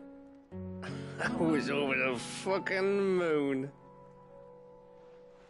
I was looking forward to having a little one to lord it over, what with me being the runt of the litter. Thought I'd finally have a chance to prove to the world that I could be a big brother. Imperials came the day she went into labour. Had myself a baby sister. And then I didn't. My whole family gone in a blink, while I hid in the cellar like the spineless little arsehole I was. Great brother I turned out to be.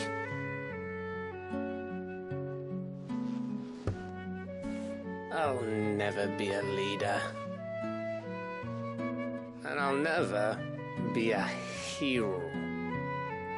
I'm just a daft little dog who comes running when his master calls. I'll never be like you, or Sid, or Jill, or even Torgal. Have you finished? Maybe.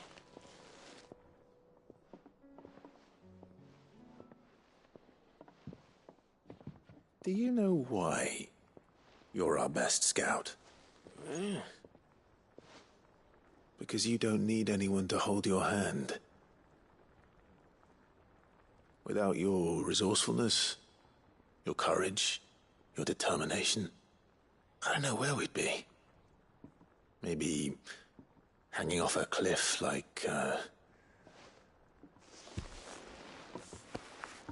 That was only the once. Exactly. You learned from it. And here you are after Founder knows how many missions, stronger for everyone. And let's not forget Rosalith. Who was it who freed me from the dungeon? Who was it who ran to Jill's rescue? That would be me. Because you're our brother, Gav. My brother.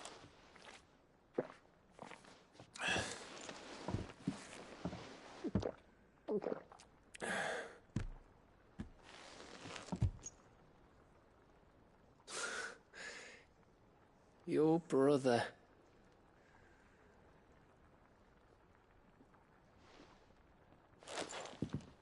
Which means that when the time comes, I get your room. And your sword.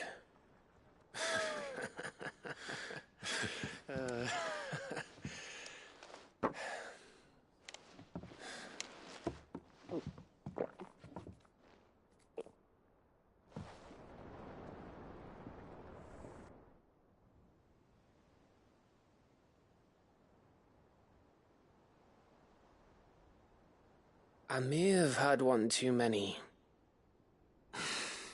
you may have had 10 too many.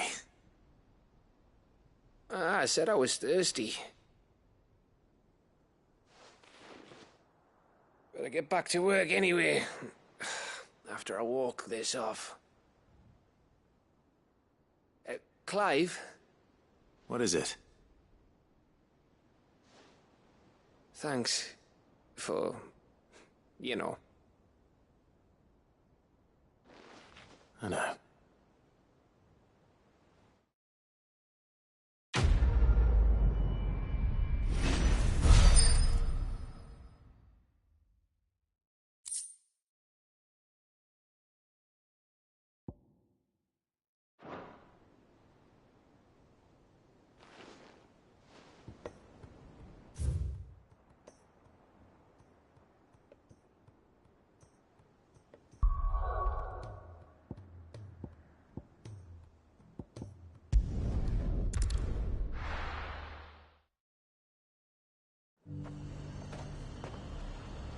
The garrison said they'd take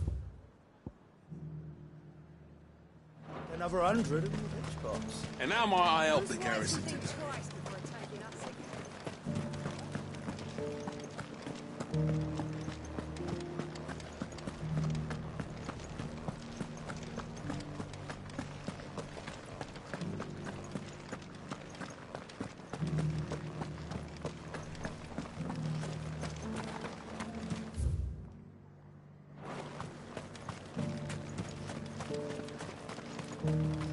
Those things didn't fight. The Duke has pledged to work with the people of Northreach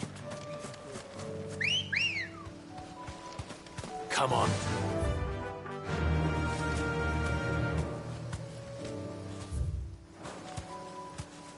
Fly, Ambrosia.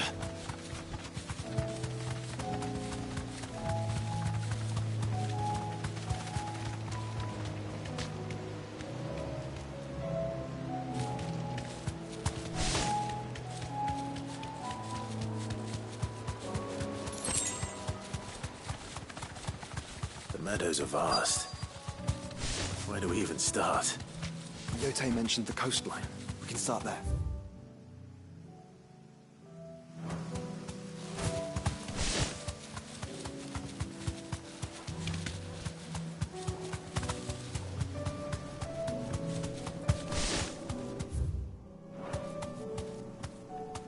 Thanks, Cal.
tired of these things.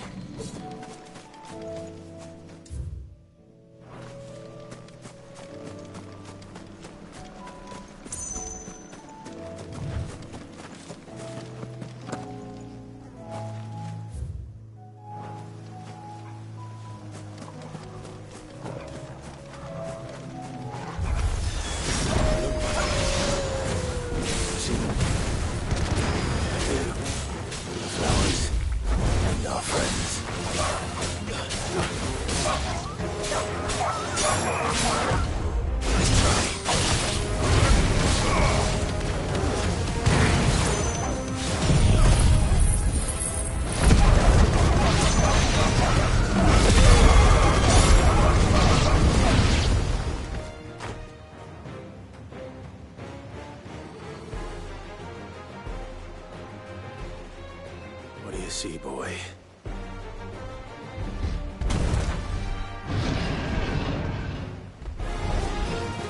Let's hope this is the last one. Only one way to find out. Slow.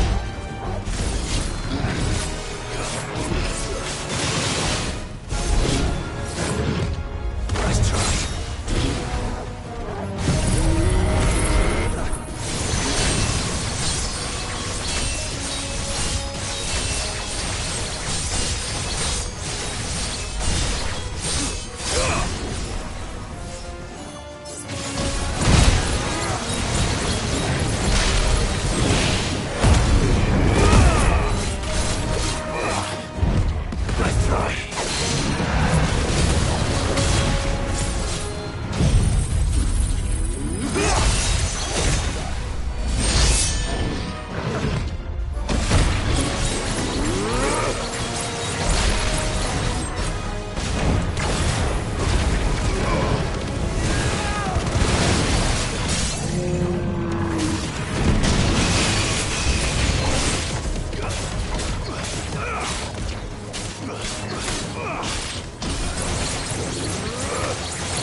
That was harder than I expected.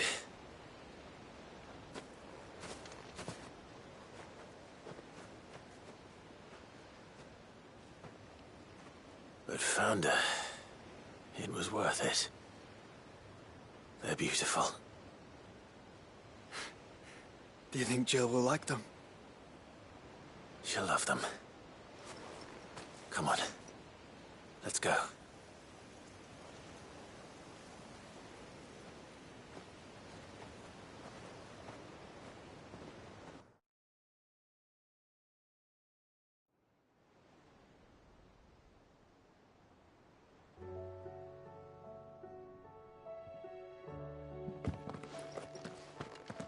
It appears my work is done. The rest, as they say, is up to you. Well, you and the skies. We wouldn't want another thunderstorm now, would we?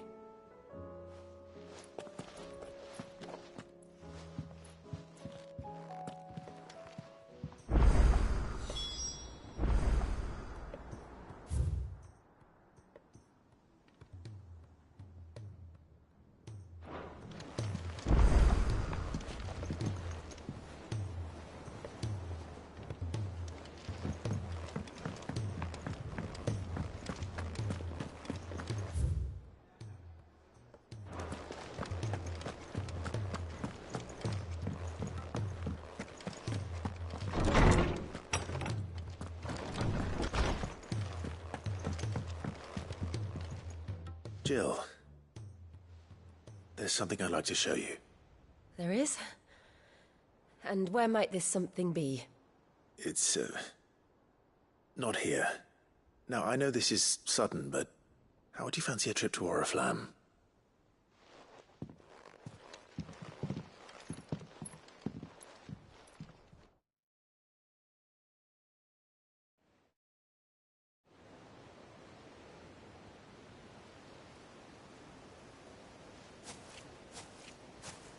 There are so many. This is what you wanted to show me. Yeah, I don't know what to say. You don't need to say anything.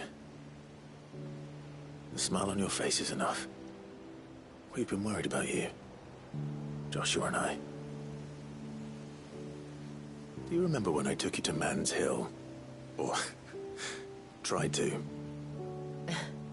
How could I forget? You saw me crying and thought a change of scenery might lift my spirits. In the end, it earned me a nasty cough and a stern scolding from your mother. But I felt wonderful nonetheless. I'm sorry. I had no idea what I was getting us both into. But I couldn't bear to see you like that. Before we left, my chambermaid told me she'd overheard your mother talking about my marriage prospects with some of the noblewomen at court.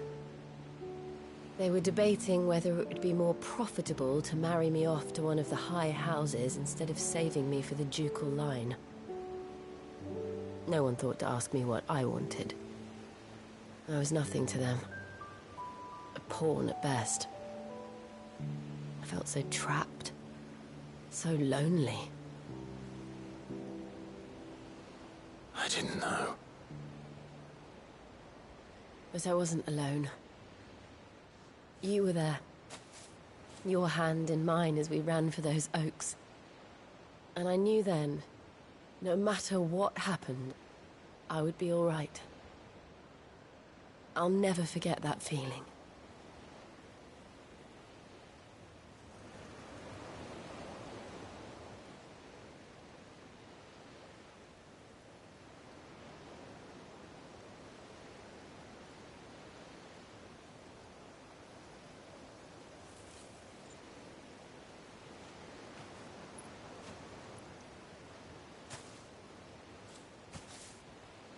Before we broke camp, the morning after the storm,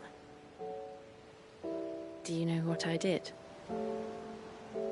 No? What? I slipped away from my governess to climb the tor. And from there I saw a sea of petals, all reaching for the sun. And I realized that no matter how terrible the night, dawn would always come.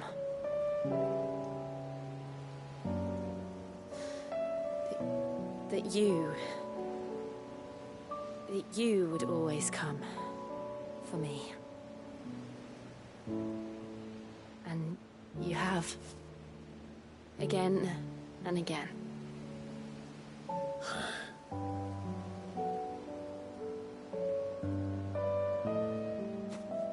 Where do you see us? When all this is over?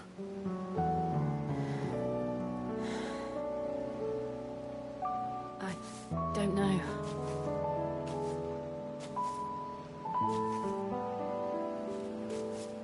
Not here, though. I think I've outgrown the twins. After everything we've been through, the realm just seems so small. I'll need some space to spread my wings. Then that's what you'll have. And I'll stop at nothing to see that you do.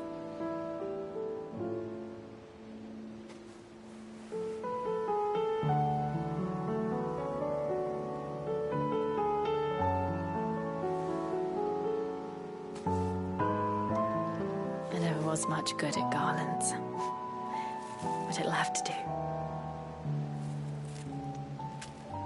I'll treasure it forever. Thank you, Clive. For this, the flowers, for everything. It's exactly what I needed. You are my treasure.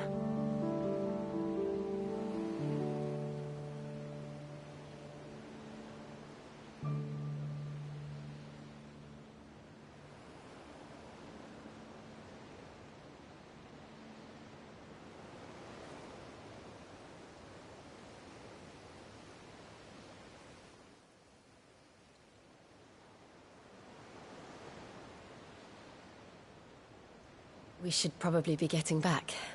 I expect the others are wondering where we are. You're right. There's still much to do. And we'll do it together.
be Mickelberg.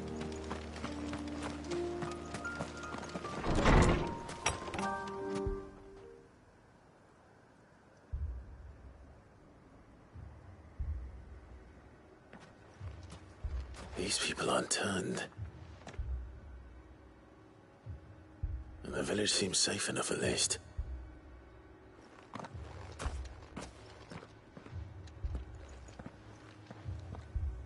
What is going on here? Ah. Did you, too, heed the call? Heed the call? No, I came here looking for someone. To be honest, I wasn't sure I'd find him here. Let alone all of you. Is that so? What are you doing here? Is this where you live? It is my home. The others, they heeded the call. You keep saying that. What do you mean? They came here to perform the rite, just as King Barnabas instructed. This village is their altar, where they shall cast their souls upon the gentle waters and give themselves to the Lord. Give themselves? Oh, Lord, cleanse us of our sins. Let us be reborn in your loving arms. Free us from the torment of this mortal realm. They want to be saved. Forgive me, but did another foreigner like me come here? He was probably wearing a cowl. You mean the traveler from Storm? Yes. He's staying at my house, toward the rear of the village. Thank you. If you don't mind, I'll go and greet him. They seek the same salvation Barnabas did. At least the third chair still lives. Let's go and find him.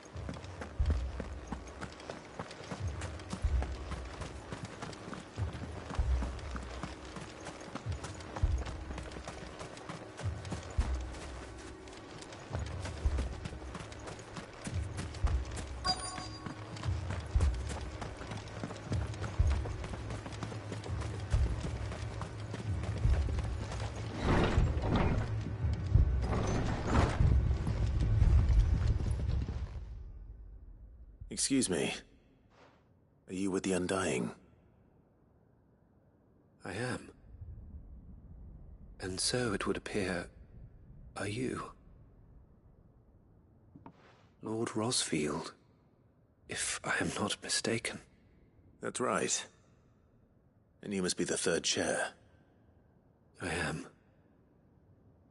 Cyril was worried for your safety. He sent me to find you. Then I must apologize. I did not mean to trouble the bearer of the burning quill. Much less you, my Lord Marquis. He said that you had failed to report. Is there a reason for that? I came here to study the followers of this new faith. But the more I learned of them, the more my own faith began to falter. You have seen them at their prayers, have you not? They devote themselves to the veneration of their Lord with a fervor I have never seen before. Praying night and day that they might be rid of their wicked wills and reborn in their Saviour's light. Not that they might be granted respite from their worldly woes, but so that they might continue to serve him. Serve him with all of their beings. I, too, swore to devote my life to the service of my Lord and Master, but this... 'tis different. It is more. And so I would see it through to the end. See these people safe, that they might achieve their dream. that they might do their duty to their lord. Even if it should keep me from doing my duty to mine.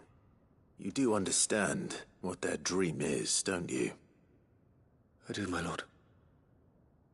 They would cast aside their wills and become Akashic. I know that it may be hard to believe, but to these people, that is the very essence of salvation. Forgive me, my lord, but I must remain here. If you are to return to Master Cyril, I would consider it a great... Did you hear that, my lord? Something is happening. I'll go and find out what. Stay here.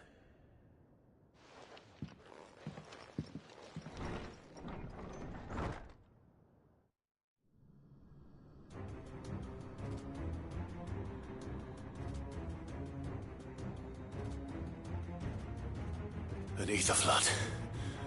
Oh no. There must be something I can do.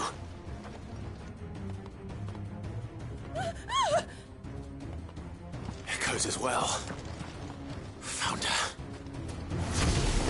Ready, brother? Ready.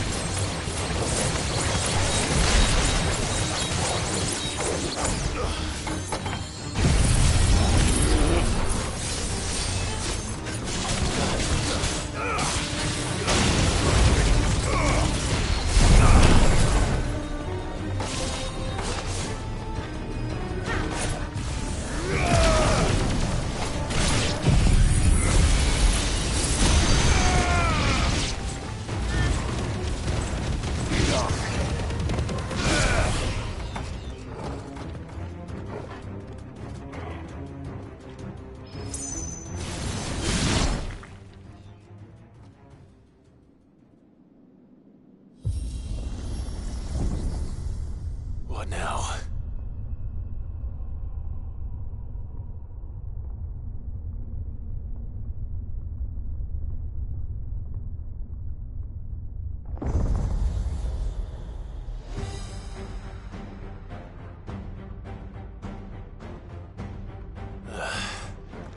We meet again. I've killed your kind before.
Damn it.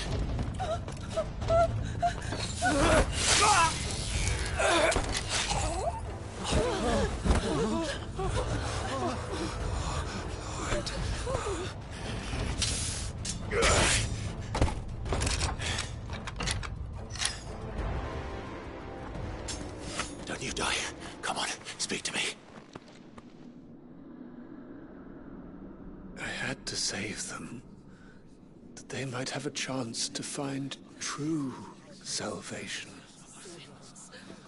By devoting themselves to the service of their Lord. Just as I did, when the Undying plucked me from the gutter and gave me a cause to believe in. A duty to serve was everything to me, and I would not deny them that fulfillment, even if they must become a Kashik in order to achieve it. Forgive me, my Lord Marquis. I did not mean to trouble you with this. My findings. Could you deliver them to Master Cyril for me? Of course. Your duty will be done.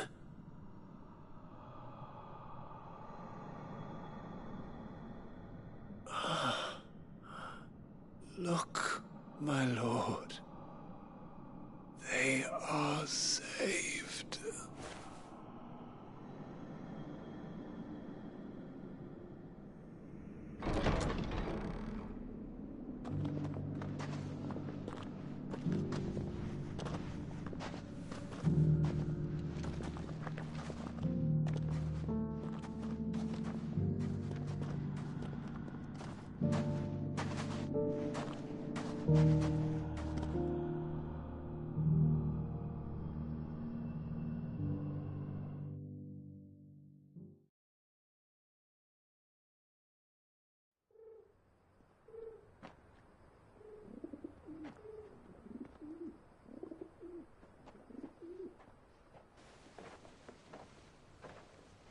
They are saved. Found her. I should get this report to Cyril.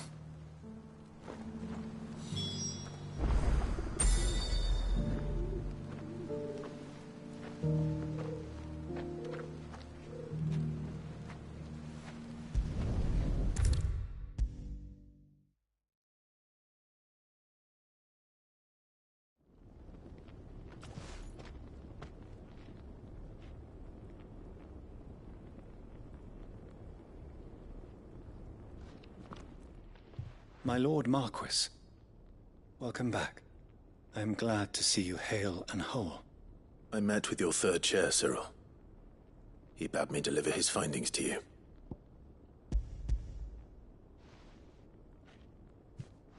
Thank you, my lord. He remained in Ash? He died protecting the villagers from an echo. I buried him in Mickelberg. I'm sorry that I couldn't save him. If you could not save him, no one could. The villagers, they were believers in this savior cult. They prayed to their god that they might be unburdened of their wills. Then an ether flood came, and their wish was granted. Your brother sacrificed himself that they might live, even knowing that that life was death by another name. Then he perished defending liberty. A hero's end. For the right to choose how one dies is no less sacred than the right to choose how one lives. Sid would agree. He wanted to build a world where people could die on their own terms. A noble ambition. To die for one's cause is the most perfect expression of one's faith. It matters not how misguided others might judge one's decision to be. Only that the decision is one's own. We live according to the teachings of our order. We believe in them, we protect them, and yes, we die for them. For better or worse, that is our creed.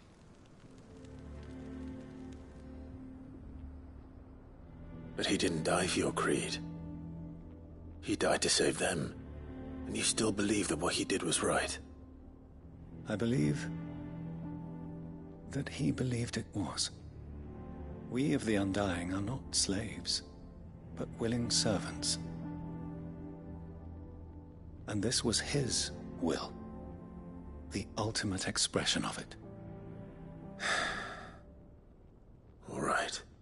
I'd like to know this man's name, Cyril. To know the names of all the Undying who've fallen in the line of duty. They died serving my house.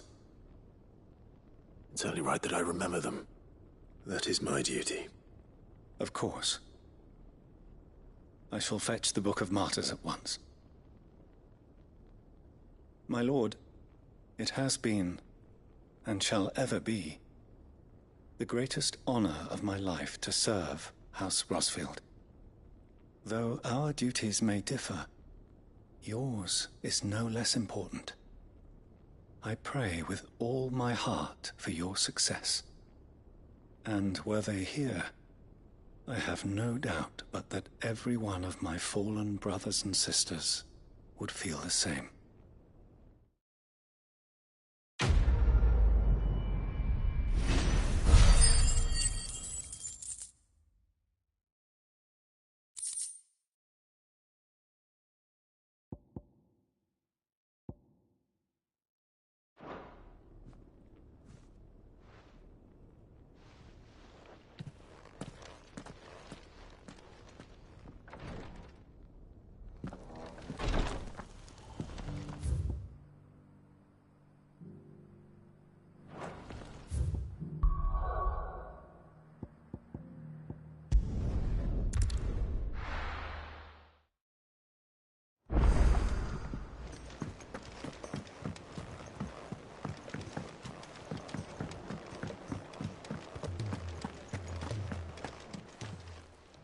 Aye, it's a dangerous world out there.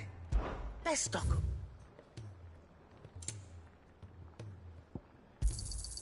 It'd better all be here. You'll not find a better price than that. It'd better all be here. Finished, are you? So what do I owe the honour? Not saying Fordian, do you? Not bad, if I do say so myself.